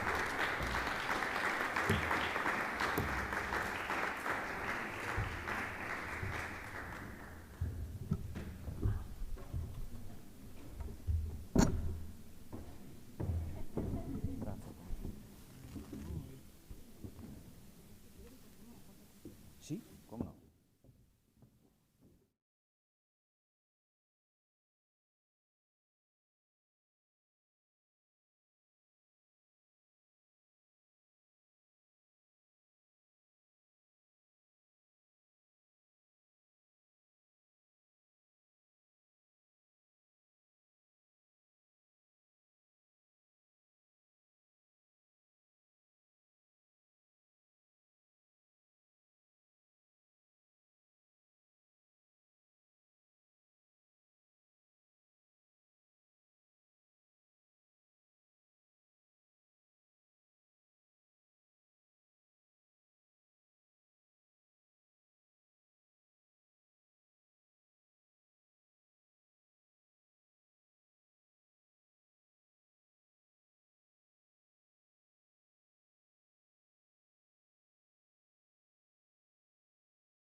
recuperiamo gli ospiti, ma sono già andati a recuperarli. Allora, la seconda parte cambia un po' prospettiva, perché il mondo dello spettacolo dal vivo, il mondo dell'arte, della cultura ha sicuramente una parte creativa e poi ha una parte che diciamo è più legata all'economia, è più legata ad altre forme di rappresentazione. Quindi questa seconda parte, se anche in una situazione incerta, ci chiederemo come realisticamente si può mettere in campo in questo momento delle prospettive che siano anche tangibili. Quindi vogliamo spostare un po' l'attenzione sul ruolo di che cos'è un'impresa culturale, ricreativa e di spettacolo, e in una nuova anche destinazione come occasione per di rigenerazione urbana e sociale di una città. Questa seconda parte appunto si chiama Comunicare il turismo culturale e creativo, l'apertura a nuove relazioni. Ne parliamo con Cristina Regazzo, esperta in destination management ed eventi turistico-culturali, con Laura Aglio, esperta in innovation manager e business developer, e affideremo poi le conclusioni all'assessore Roberto Tovo, vice sindaco di Rovigo e assessore alle politiche culturali, dei servizi formativi e delle risorse umane. Il paese si deve muovere... Il relatore precedente ha appena ricordato che lui non usa mai il termine conclusioni. Vabbè, insomma, diciamo, va bene, il punto di vista. Dunque, do la parola a Cristina Regazzo e... Allora, grazie, eccomi qua. Grazie naturalmente per l'invito e grazie ai 3 artisti che hanno reso vivo il primo panel.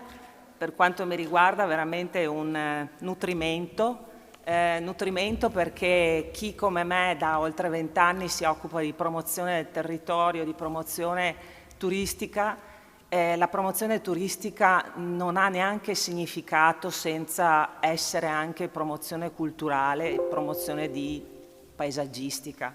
Quindi le cose sono strettamente connesse e si nutrono vicendevolmente. E proprio per parlare di promozione turistica e culturale va ricordato, sebbene sia anche molto evidente a chi ha di natura uno sguardo così aperto,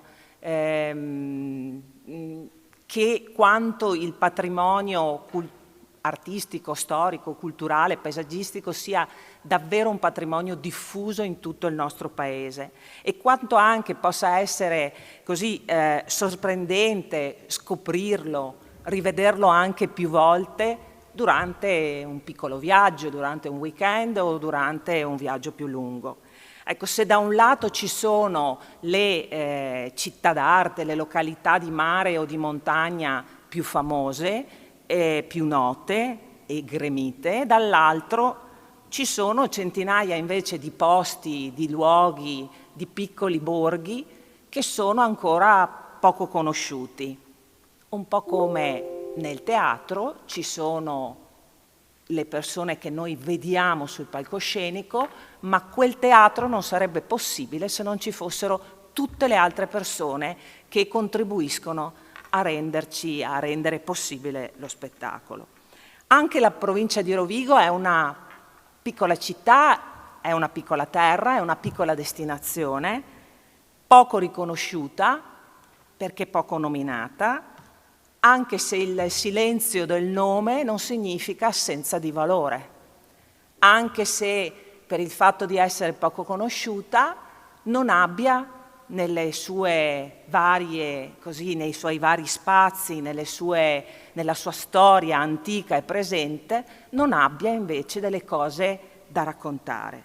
Ma probabilmente questo appunto silenzio del nome è dovuto molto più semplicemente ad una comunicazione troppo spesso, come dire, spot o poco continuativa o poco incisiva, e questo, ahimè, è legato a quella mancanza di risorse, di visione e di politica generale che anche questa mattina stiamo così esaminando insieme.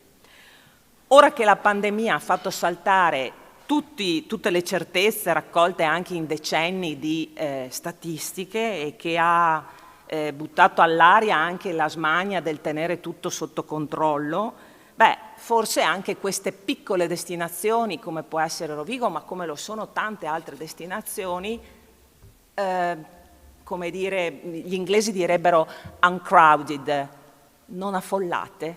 Ecco, in questo clima le destinazioni piccole non affollate potrebbero essere anch'esse così una opportunità, potrebbero essere oggetto di uno sguardo. Il viaggio oggi è soprattutto esperienza, non è mangiare e dormire come poteva essere così 30 anni fa, e ciò che attrae il viaggiatore non è la quantità di cose da vedere, di monumenti, di spiagge da frequentare o di cime da scalare. Ecco, anche in questo caso non è la quantità di spettacoli, non è la quantità di concerti, ma anche in questo caso è come pensiamo a questi spettacoli, che cosa vogliamo raccontare e creare. E ciò che attrae il viaggiatore in pratica sono che cosa? Sono quei tratti distintivi, le diversità, i tratti distintivi di un luogo che vengono raccontati. Ma i tratti distintivi sono appunto quelle cose speciali, le diversità e quelle diversità che noi vediamo e che riconosciamo in tutte le persone, ma anche nei luoghi, ma anche negli spazi. La provincia di Rovigo è terra tra due fiumi. Qualcuno potrebbe dire, tante sono le terre tra i fiumi. Sì, ma questa terra tra due fiumi è tra i due fiumi più importanti d'Italia, l'Adige e il Po. E questo la rende speciale, questo la rende unica nel suo genere, ma le dà anche un'opportunità, quella di essere in relazione con le altre terre che sono bagnate da questi due fiumi e con le altre terre che sono state bagnate dai fiumi più importanti, dalle grandi civiltà antiche ai giorni nostri. Ancora, Accademia dei Concordi, la più importante istituzione culturale della nostra città. 1580 l'anno di nascita, circa 44.000 utenti e oltre 300.000 unità documentate. Ma quanto di questo conosciamo? Quanto di questo può essere visto, riconosciuto, nominato? Quanti possono sapere che abbiamo una collezione, la Pinacoteca dei Concordi, che per fortuna noi possiamo in qualche modo vedere più da vicino, però costituita da 400 dipinti di arte pittorica veneta dal 400 ad oggi. Quanti sanno che l'Accademia dei Concordi ha tra le sue proprietà la collezione Valsè Pantellini con 600 reperti di arte egizia? L'abbiamo raccontato qualche anno fa in una bellissima mostra che ha prodotto tra l'altro 18.000 visitatori in poco più di 2 mesi. Però questa collezione è importante perché è la prima del Veneto e la seconda dopo Torino. Ma abbiamo anche altri dati importanti su cui riflettere. Le mostre d'arte che la piccola Rovigo, grazie alla Fondazione Cariparo, muovono tantissimi visitatori che portano, come si diceva anche prima, gli eventi culturali, le iniziative culturali, richiamano nei luoghi altre persone. E quindi le mostre d'arte, come quella dello scorso anno del giapponismo, ha portato qui a Rovigo 51.000 visitatori. E sono tanti quanti gli abitanti di Rovigo. Ecco, allora nel mettere a punto il racconto di una destinazione che in gergo lo chiamiamo storytelling, l'arte creativa e la cultura in tutte le sue forme diventano alleati preziosi di un nuovo modo di fare promozione. per rivelare proprio quei tratti distintivi di una città, di una terra. E attraverso l'arte creativa, attraverso la cultura, c'è anche un ribaltamento veramente totale della prospettiva, perché attraverso, voglio dire, le forme artistiche, attraverso questo connubio che possiamo mettere in atto tra cultura e promozione dei luoghi e promozione delle ricchezze dei territori, i monumenti, le spiagge, le risorse produttive, i giardini, gli orti, le valli, le lagune, non sono più semplicemente un oggetto da guardare, ma diventano essi stessi agenti diventano essi stessi agenti del racconto attraverso una voce, attraverso un canto, attraverso una musica, attraverso un movimento. Ecco, diventano agenti del racconto che vogliamo fare di questo nostro territorio, di queste nostre diversità, richiamando altre persone, perché i monumenti, gli orti, le valli hanno bisogno di essere viste, come dire, non si accontentano di esistere, hanno bisogno di richiamare persone, hanno bisogno di entrare in relazione, hanno bisogno di creare comunità. L'impresa culturale, in senso più stretto, può essere proprio capace di accordare tutte queste ricchezze diffuse, diventa quindi che cosa? Diventa il volano creativo per creare mostre d'arte, per creare festival, per creare laboratori creativi, propulsori di un turismo aperto alla scoperta dei luoghi e del patrimonio diffuso di risorse. Ecco, dal mio punto di vista l'impresa culturale è uno strumento indispensabile per costruire un ponte tra le comunità che risiedono in un luogo e le comunità di viaggiatori che arrivano in quel luogo.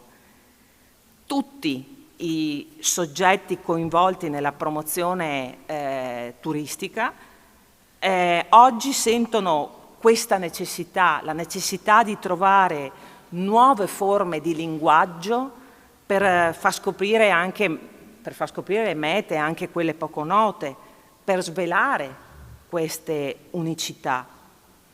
E sono tentativi? Sì, sono tentativi, ma sono tentativi, come dire, assolutamente da perseguire.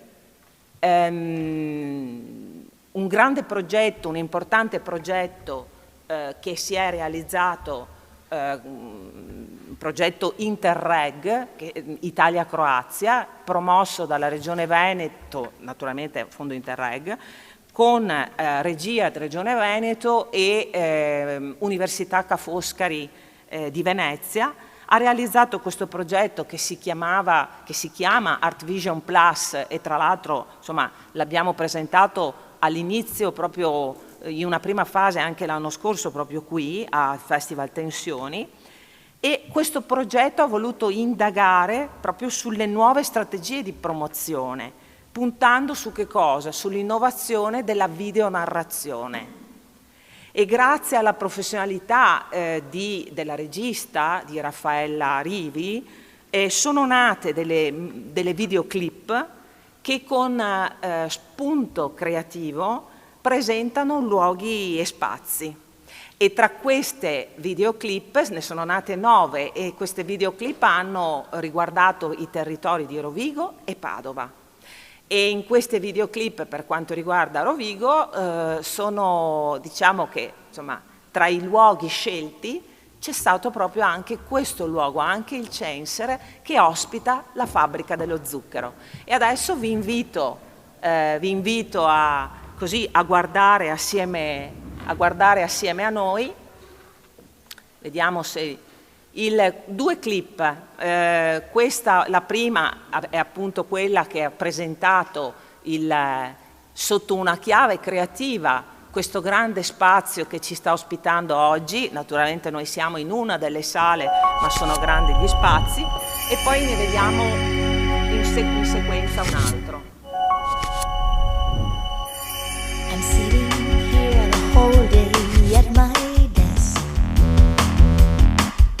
I'm paging through the gazing cube. Have you read the news today?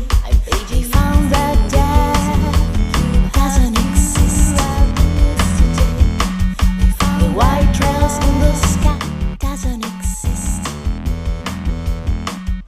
The white trails in the sky are made of water, as they said yesterday.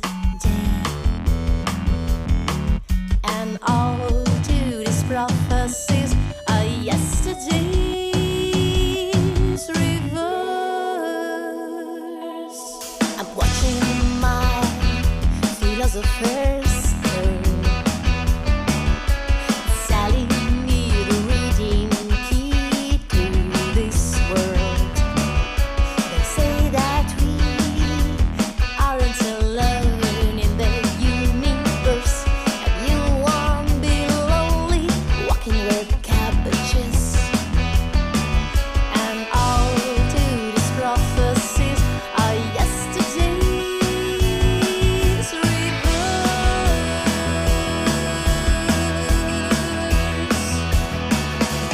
In a supercharged machine, sitting on the throne of the devil. This is my daily routine, honoring the bet that we settled. I'm waiting to know that I want to fill my gaps. I'm the queen of amnesia. This is Sisyphus, eternal climb. Vedete una seconda che è stata invece registrata al Museo Regionale di Cavendramin a Taglio di Po.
Giusto per farvi capire anche quanto la contaminazione tra cultura e promozione di un territorio e promozione turistica sia stretta.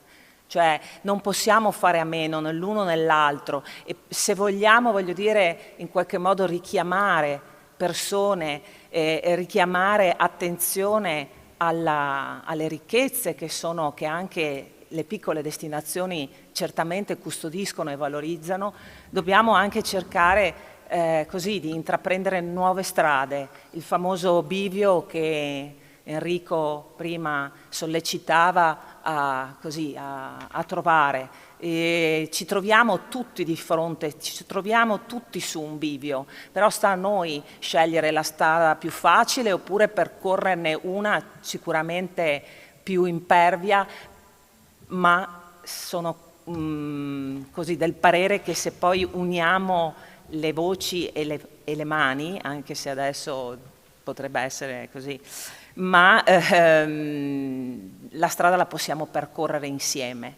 Ecco, chiudo ma non concludo temporaneamente questo nostro così scambio dicendo che, ricordandovi insomma, che Heidegger diceva che l'incontro con l'arte produce una grande scossa, quasi uno shock emotivo. Ecco, io credo proprio che io di sicuro, insomma, questo shock lo vivo ogni giorno da oltre 20 anni, ma credo che molti di noi siano, come dire, presi da questa emozione, e che questa emozione, come dire, sia capace anche di così rimettere in gioco, malgrado le difficoltà, malgrado gli ostacoli, malgrado tutte le corrette, come dire, analisi che sono state fatte anche precedentemente nel panel precedente, però possano essere così affrontate, non so se risolte, però affrontate. E il sistema pubblico e il sistema privato insieme, per forza, non ci può essere il pubblico che va avanti, come dire, pensando che sia il privato a dover fare, e nello stesso tempo il privato ha bisogno del sistema pubblico. Quindi entrare per primi in relazione e costruire strategie insieme penso che sia proprio come dire, la chiave di lettura e anche una buona pratica. Tutte le nostre intenzioni senza pratica possono fare ben poco. Ecco perché la poesia è importante. La poesia è importante perché ci ricorda, da questa sua etimologia greca, che senza il fare noi possiamo raccontarcela o raccontarla, ma è un po' in questo senso che dobbiamo agire. Grazie Cristina. Passiamo la parola a Laura per un secondo intervento. Allora, buongiorno a tutti, grazie per l'invito a questo panel che, devo dire, la prima parte molto, molto stimolante e sicuramente ci ha lasciato molte riflessioni da fare e che dovremo fare nei prossimi mesi. Perché la loro è la voce degli artisti, la mia è la voce di un economista, in realtà, che quindi vede che cosa sta accadendo attorno a noi. Io mi occupo di gestione del cambiamento, mi occupo di innovazione e digitalizzazione, e quindi però a supporto delle imprese, a supporto delle pubbliche amministrazioni, quindi sia dal lato della strategia che dal lato invece poi dell'attuazione, di quello che ogni impresa quotidianamente deve cercare di fare, di portare avanti per garantire che ovviamente l'economia continui. Qualcuno prima diceva senza il mio lavoro e quindi senza le mie tasse il sistema paese non avanza, quindi è necessario che troviamo una soluzione per questo. Lo dico perché nell'introduzione di questo panel, tra le parole, nel tornare dall'io al noi, leggo perché è quanto è scritto poi nella presentazione anche del festival, per ricostruire dei punti di riferimento e per metabolizzare il cambiamento. Devo dire che mai come in questi mesi questa parola cambiamento è stata accennata, è stata affrontata e E prima, forse Corrado citava che il lockdown ha creato un'illusione, l'illusione del cambiamento, perché in realtà purtroppo ci troviamo ancora pienamente all'interno comunque di un contesto di emergenza, evidentemente, ma in cui stiamo cercando di capire qual è il modo per affrontare questo momento che effettivamente è tutto da costruire, se lo vogliamo costruire, perché evidentemente c'è una necessità che è quella di ripensare, di capire, proprio riprendo anche quello che Cristina stava dicendo, in una logica di comunità e di confronto anche tra pubblico e privato. Ma c'è e poi torno su questo punto, c'è un altro elemento che prima veniva citato forse a lato, ma che è il tema della cultura digitale, che purtroppo il concetto di streaming, di webinar in questi mesi è diventato sinonimo di gratuito, e il sinonimo di gratuito sta sminuendo un altro concetto, che è quello della professionalità, della professione. Gli artisti prima ce l'hanno fatto ben capire quanto abbiano forse già da prima sentito purtroppo questa mancanza di riconoscimento della loro professionalità, e mai come in questo momento non l'hanno sentita solo gli artisti, vi garantisco che l'hanno sentita tutti, ma anche tutti i miei colleghi economisti, che si sono ovviamente trovati in un momento di lockdown come tutti a provare a condividere della conoscenza, a condividerla nel modo che ci veniva concesso di fare, e grazie a quello strumento abbiamo potuto ovviamente condividerla, perché se non ci fosse stato lo strumento digitale, con buona probabilità non avremmo avuto modo di diffondere anche molto dell'arte che in quei 2 mesi, 2-3 mesi abbiamo potuto avere, però con una distorsione, e la distorsione del gratuito confusa con l'aperto. Molto spesso io, occupandomi di open innovation, di innovazione aperta, quando chiedo sia alle imprese che alle amministrazioni pubbliche cosa vuol dire aperto, nella traduzione dall'inglese errata probabilmente, non sanno darmi effettivamente questa declinazione, però aperto in questa declinazione è trasparente e partecipativo, e il concetto di partecipativo credo sia il tema da cui ripartire, cioè quello da cui provare a ripensare i luoghi e gli spazi, perché anche su questo tema oggi ci troviamo in uno spazio, e l'abbiamo visto, un luogo che non era destinato alla cultura, era una fabbrica, e oggi però ci troviamo qui invece a riviverlo con nuove forme di comunicazione, a parlare di un tema che qui era la cultura dell'impresa. Oggi è la cultura nella declinazione di arte che ognuno di noi vorrà dare a questo termine, che abbiamo capito essere molto, molto ampio. Però c'è sicuramente una cosa che deve rimanere, che è anche questa prima citata, l'energia del pubblico. Io devo dire che ho partecipato a tantissimi incontri in presenza fino a quando era possibile, questo è il mio primo evento post diciamo, lockdown e emergenza, e devo dire che la difficoltà che ho avuto nel rapportarmi con uno schermo non ha pari rispetto a quella che oggi, cioè oggi mi sento molto più a mio agio di tutte le ore di formazione che ho gestito attraverso quello schermo. Non vedevo gli occhi, non vedevo gli sguardi, spesso non c'erano le telecamere perché la banda ovviamente ha bisogno che tutti spegniamo le telecamere per poterla farla funzionare, e lì mi sono sentita sola, molto sola, e quindi recuperare e capire anche attraverso, questa è un'esperienza, è l'esperienza del lockdown. L'esperienza del lockdown ci ha fatto capire che quello strumento è solo uno strumento e dobbiamo ripensarlo invece per trovare altre soluzioni, e tra le altre soluzioni c'è anche l'educazione, che non è l'insegnamento come giustamente Enrico diceva.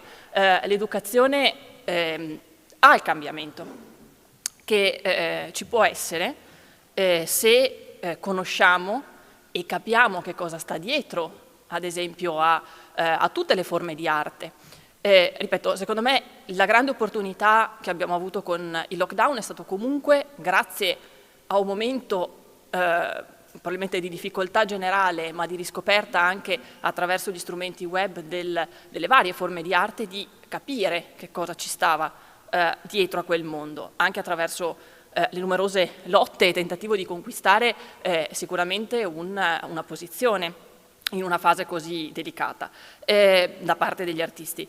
Però devo dire che comunque non dobbiamo sottovalutare che c'è comunque un'arte del narrare che gli strumenti digitali, io dico sempre il concetto di storytelling non mi piace, gli strumenti digitali purtroppo vengono associati al concetto di storytelling, ma lo storytelling è un'arte, la dobbiamo saper fare, non tutti sanno fare arte del narrare e quindi quello che abbiamo appreso durante il lockdown e durante l'esperienza video che abbiamo avuto anche delle forme d'arte è sicuramente quella di aver forse capito che dobbiamo approfondire questa arte del narrare e lo devono fare i nuovi, cioè anche dei nuovi target.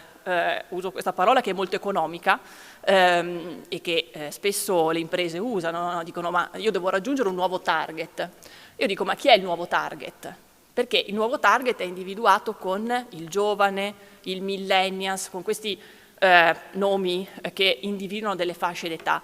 Io credo che il nuovo target siamo tutti noi, perché io, insomma, per prima dico sicuramente ho molto da imparare da quello che gli artisti prima ci hanno detto, però dobbiamo conoscere di più e attraverso l'arte, attraverso il racconto, sconfiggere questo momento.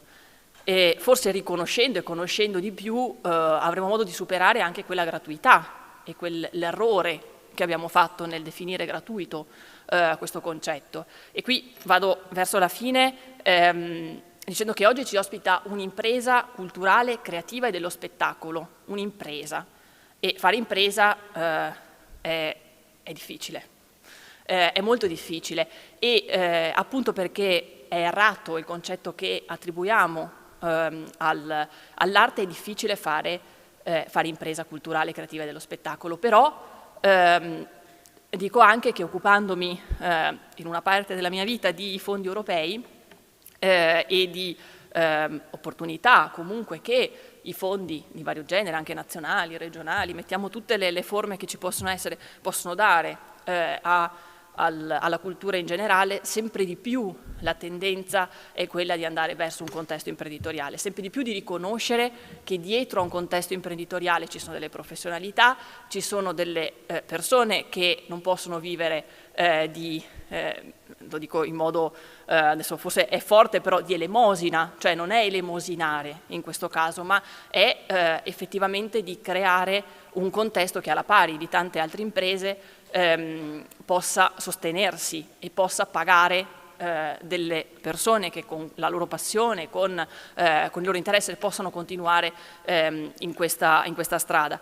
E quindi è bene che ci prepariamo al periodo che sta arrivando, perché la programmazione europea, ce ne parlano tutti i giorni, ormai siamo quasi esperti di Recovery Fund pur non sapendo niente del Recovery Fund, e lo dico lavorandoci, quindi assolutamente in maniera consapevole, però questi fondi saranno sempre più destinati a riconoscere delle forme di impresa culturale associata agli aspetti turistici, perché la nuova programmazione ha un obiettivo dedicato a questo, a cultura e turismo nel senso più completo del termine e sempre di più al concetto di rigenerazione urbana. Quindi lo spazio che ci ospita, ma molti in Italia sono spazi che stanno nascendo e sono nati grazie a fondi europei, grazie a opportunità sicuramente che il pubblico ha messo a disposizione, ma con una declinazione imprenditoriale, una declinazione manageriale, una declinazione dove necessariamente ci devono essere delle figure, cioè l'artista non può occuparsi anche degli aspetti manageriali. Io di questo sono fondamentalmente convinta e credo farò fatica a cambiare questa opinione, perché l'artista deve rimanere artista, deve continuare a fare il suo lavoro, deve avere invece però delle figure dedicate, quindi sempre di più formare i giovani, quindi formare le nuove generazioni. Abbiamo capito che abbiamo 25 anni davanti per le nuove generazioni prima, quindi insomma abbiamo del lavoro da fare per cambiare effettivamente questa cultura, però dobbiamo iniziare a farlo, perché oggi cultura, per me cultura, ripeto, è tutto, è anche quell'aspetto turistico che ha descritto Cristina, l'aspetto territoriale e quella brutta parola marketing territoriale che può dire tantissime cose, sicuramente comprende all'interno una serie di declinazioni come la parola storytelling, però proprio per questo dovremmo pensare alla cultura come agente di sviluppo delle persone e sempre di più come un elemento, a mio avviso, di strumento di cittadinanza attiva, perché solo in questo modo potremo capire perché un'impresa culturale e creativa dello spettacolo ovviamente si colloca in un certo punto della città, decide di fare cultura, di rivolgersi a tutta la cittadinanza, raccontare delle esperienze, fare arte, rappresentarla e in qualche modo quindi attivare quelle azioni che sempre economicamente chiamiamo di policy making, ma che in realtà non è altro che insomma, fare cultura del proprio territorio, fare strategia e attuazione di queste strategie in modo consapevole e partecipato. Ecco, volevo solo aggiungere una cosa perché mi ha stimolato naturalmente Laura. Anche noi, anch'io nel lavoro che faccio mi occupo, come dire, di progettazione, di promozione, quindi di progetti strategici per la promozione ed è davvero importante, questo è un appello che faccio a tutte le forze, come dire, pubbliche ma su varia scala, dal locale al regionale e nazionale, cioè è nel momento precedente alla uscita dei fondi che dovete chiamare le varie professionalità. Cioè l'artista, l'attore teatrale, il macchinista, l'operatore streaming, noi, cioè tutti devono essere chiamati prima per poter scrivere i progetti, per poter scrivere i capitolati nei modi corretti, perché se no poi per 7 anni di programmazione europea siamo puniti. Cioè non servono a niente. Una piccola, cioè veramente un piccolo esempio per capire, cioè di tanta progettazione europea a Rovigo non possono arrivare fondi per tutta una serie, per come è costruita la legge, A dei fondi, B della legge regionale sul turismo. Per questi doppi meccanismi a Rovigo e per il turismo culturale non arrivano fondi dall'Europa. Allora qui noi che naturalmente ci lavoriamo da tanti anni sappiamo qual è la criticità tecnica e quindi siamo assolutamente a disposizione nel segnalare le criticità e nel trovare assieme all'ente pubblico, al sistema pubblico, la chiave per superare l'ostacolo, perché siamo pienamente consapevoli che le risorse sono poche e che quelle che dobbiamo cercare devono provenire per lo più dall'Europa, però dobbiamo fare in modo che queste possano arrivare e servire. Il problema è che se vengono scritte le risorse ma poi non riusciamo ad utilizzarle, purtroppo le cose non cambiano. Bene, lascerei la parola adesso al nostro assessore Roberto Tovo, proprio per darci un punto di vista anche da parte dell'istituzione pubblica. Sì, ben trovati tutti, grazie dell'invito.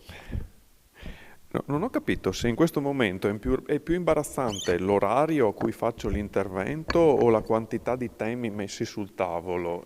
Quindi, allora, nel senso, togliamo subito alcune ambiguità.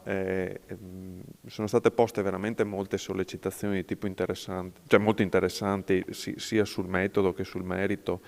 Abbiamo parlato su problemi organizzativi, problemi gestionali, problemi di finanziamento, poi abbiamo toccato corde anche di tipo valoriale, sul valore e sullo spessore e sul ruolo dell'arte io, se posso, cercherei di confidare nella vostra comprensione nel momento in cui non mi porrei proprio l'obiettivo adesso. Quanto tempo ho?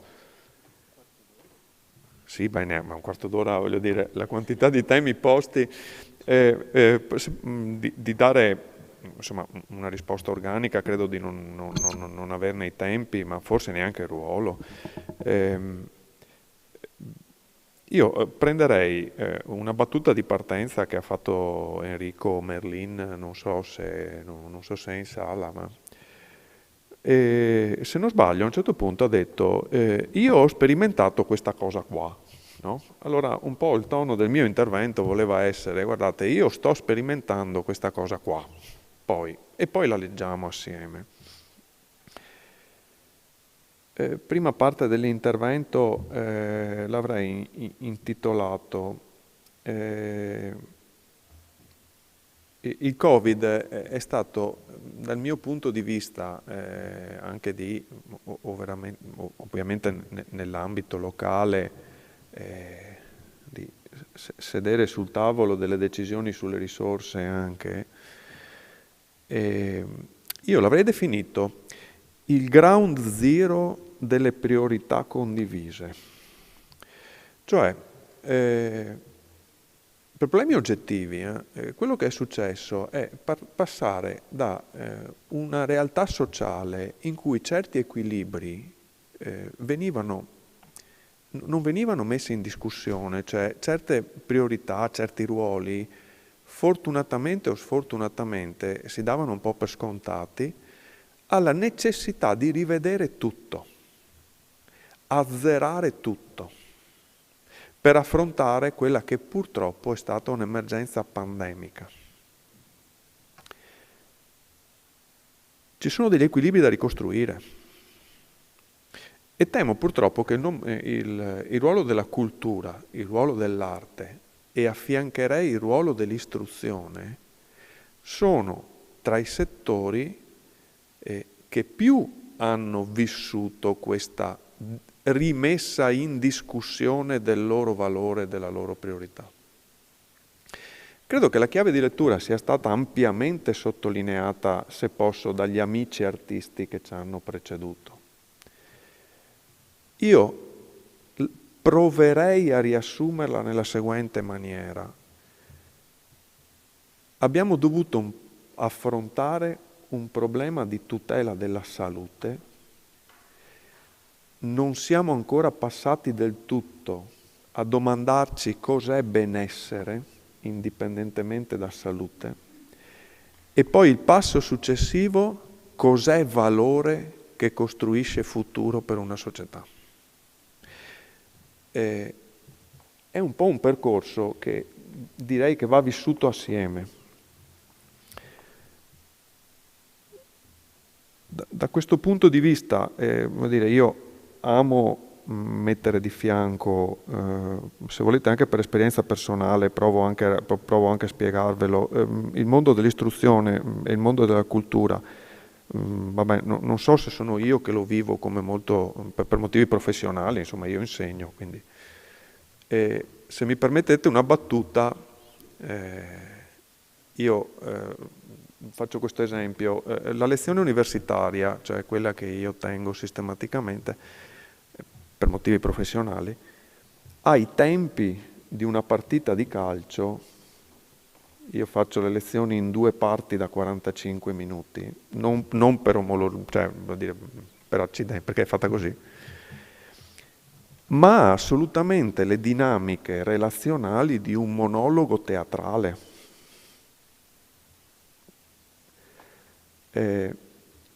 Facendo riferimento a qualcosa che diceva Laura prima, io nella didattica a distanza, per problemi di banda, ho chiesto e selezionato un gruppo ridotto di studenti che lasciassero accesa la telecamera per vedere le reazioni non verbali a quello che io dicevo.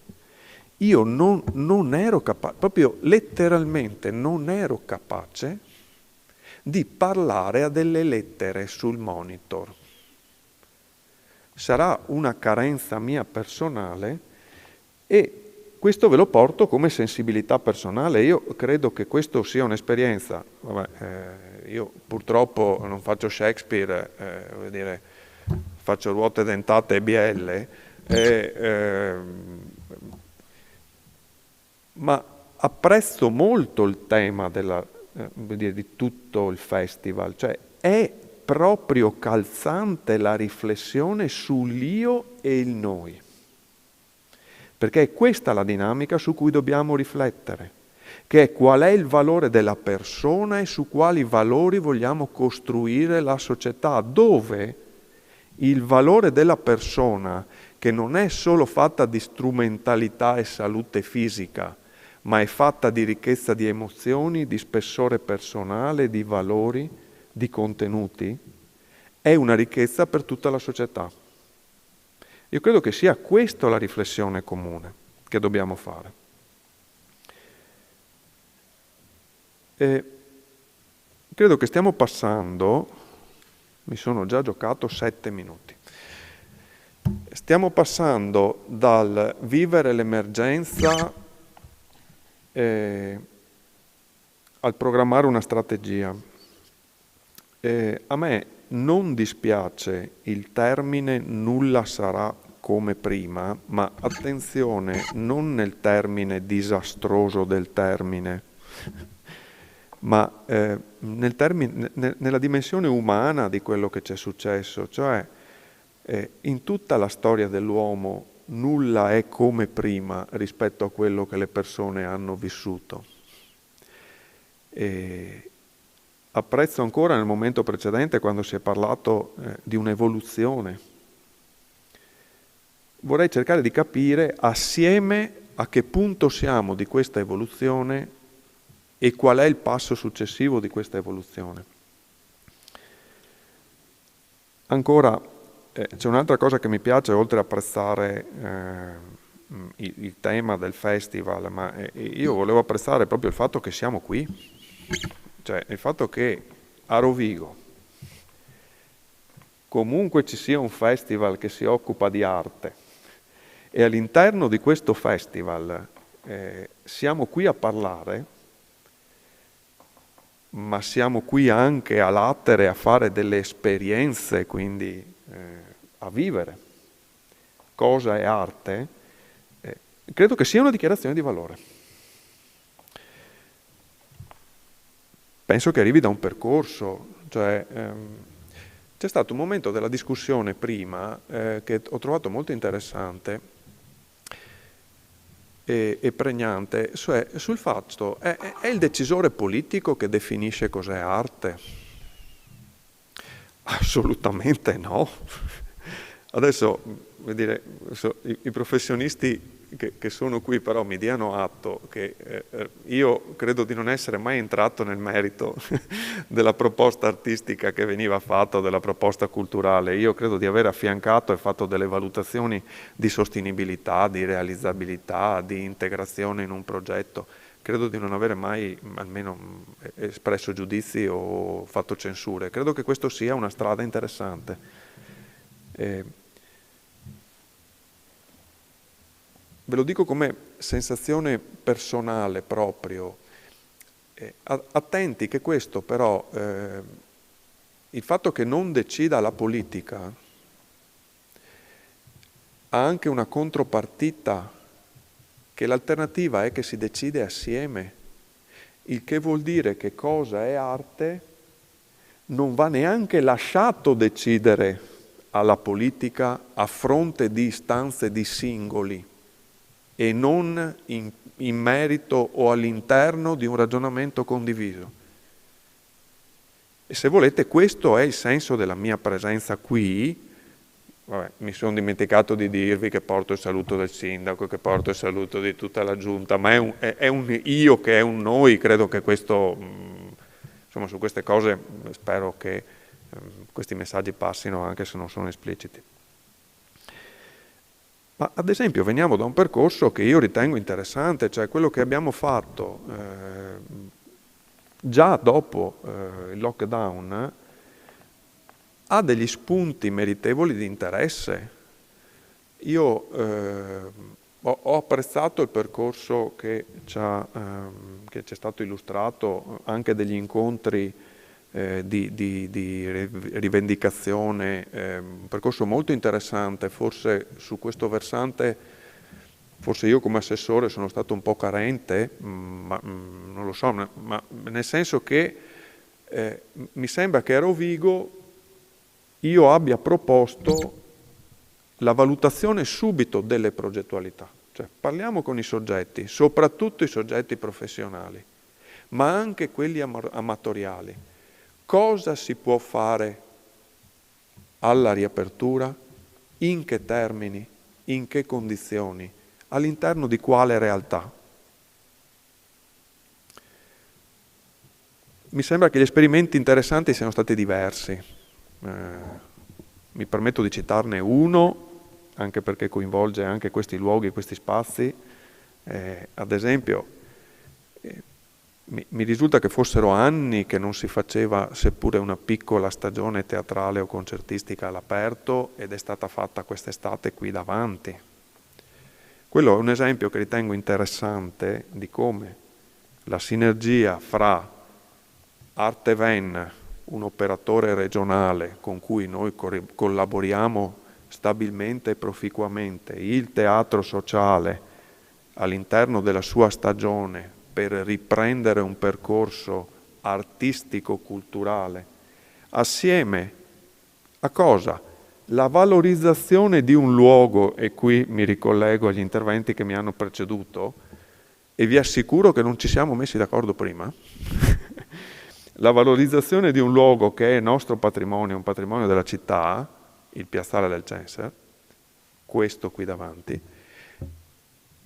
assieme alla valorizzazione delle professionalità anche tecniche presenti, perché adesso è quasi doveroso il ringraziamento a Fabbrica dello Zucchero, che è stato partner attivo, non solo, non tanto col service, ma proprio anche nel concepire cosa è un allestimento teatrale immediatamente dopo il lockdown in uno spazio aperto. Mi sembra sia stato un bel esempio. Le chiavi di lettura che noi abbiamo adottato ve le posso sintetizzare così: capire cosa continua ad essere significativo di quello che è patrimonio culturale ed integrare con quello che ci sembrava utile per la promozione culturale della città, ma sempre in rapporto ad altri soggetti che operano, professionali ed amatoriali quando serve. Cosa voglio dire? Rovigo racconta, Cello City, Opera Prima, sono tutti festival in questo caso che abbiamo ritenuto fondamentali nel percorso culturale della città, e in collaborazione con gli organizzatori si è valutato assieme cosa, quanto era fattibile per fornire delle opportunità, ma per creare valore.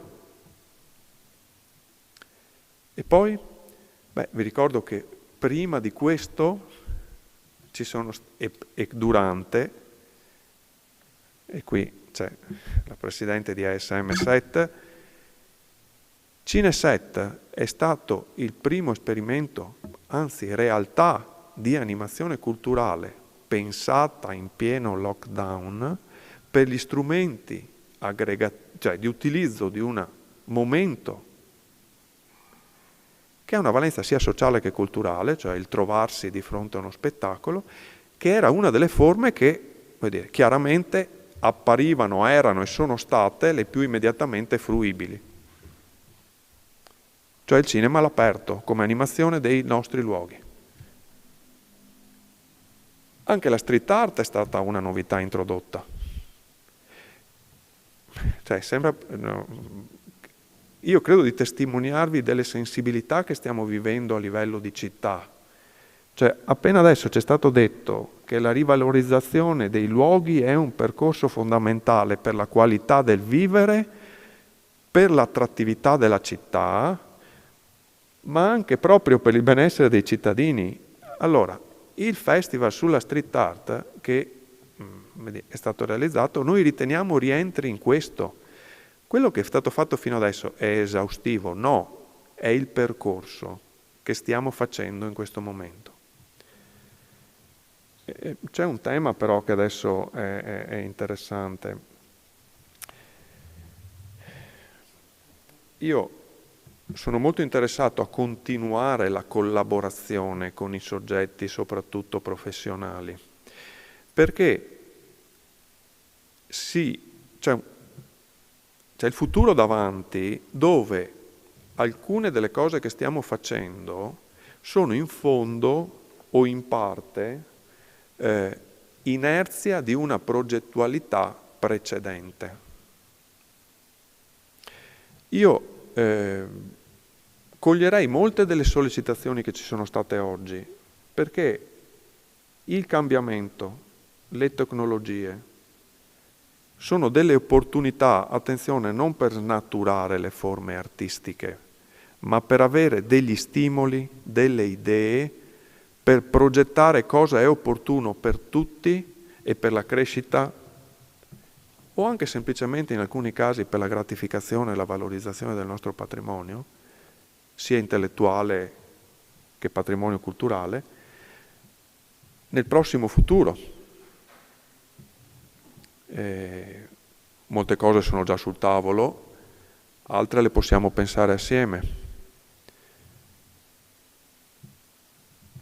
È esattamente il tema che è stato posto dell'interazione fra pubblico, privato, operatori del mondo dell'arte e della cultura e, con tutto rispetto, anche il ruolo fondamentale dell'associazionismo, delle arti amatoriali e del volontariato, anche in ambito culturale. Io credo che un rispetto dei ruoli reciproci, una valorizzazione, ma soprattutto un percorso comune che passi attraverso il riconoscimento dei problemi reciproci e l'individuazione delle soluzioni migliori sia fondamentale e sia ricchezza.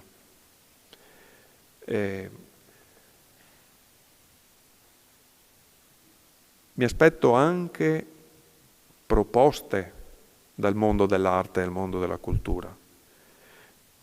Altrimenti, in assenza di proposte su cui discutere, su cui incrociare le progettualità, su cui incrociare i calendari, su cui mettere sul tavolo tutte le risorse disponibili, il rischio che effettivamente un decisore politico sbagli da solo è alto.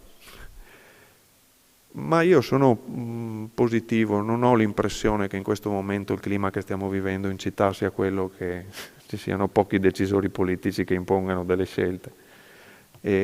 Anzi, io sono qui ancora e chiudo, e mi dispiace, ho parlato 20 minuti e non un quarto d'ora, come mi era stato dato, chiudo dicendo che io apprezzo e voglio dire, sarò sempre presente su questi momenti di confronto, perché sono arricchimento reciproco, e a fianco a questi momenti pubblici, come ben sapete, poi ci sono i momenti di incontro programmatico fra i vari soggetti, ma questi non mancheranno mai.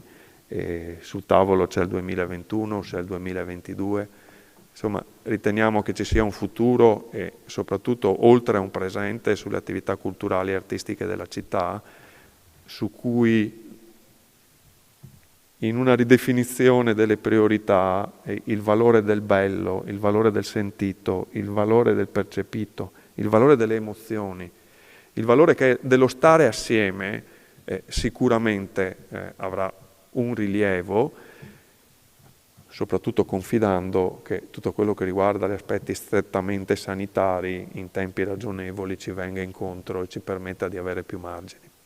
Vi ringrazio. Grazie Assessore. Bene, allora si conclude qui questo inizio di giornata del festival. Abbiamo toccato tanti temi, le domande sono complesse, chiaramente abbiamo cercato delle piccole risposte grazie ai contributi di tutte le persone che sono intervenute. Ci rivediamo alle 15:30 con Marta Cuscunà che parlerà di Making of Earthbound. Making of Earthbound è esattamente un percorso creativo, quindi prima si è parlato di del momento finale, della cristallizzazione di un percorso che è lo spettacolo, e invece pochi magari conoscono come si arriva alla costruzione di uno spettacolo. Quindi ci vediamo più tardi, alle 15:30. Grazie ancora.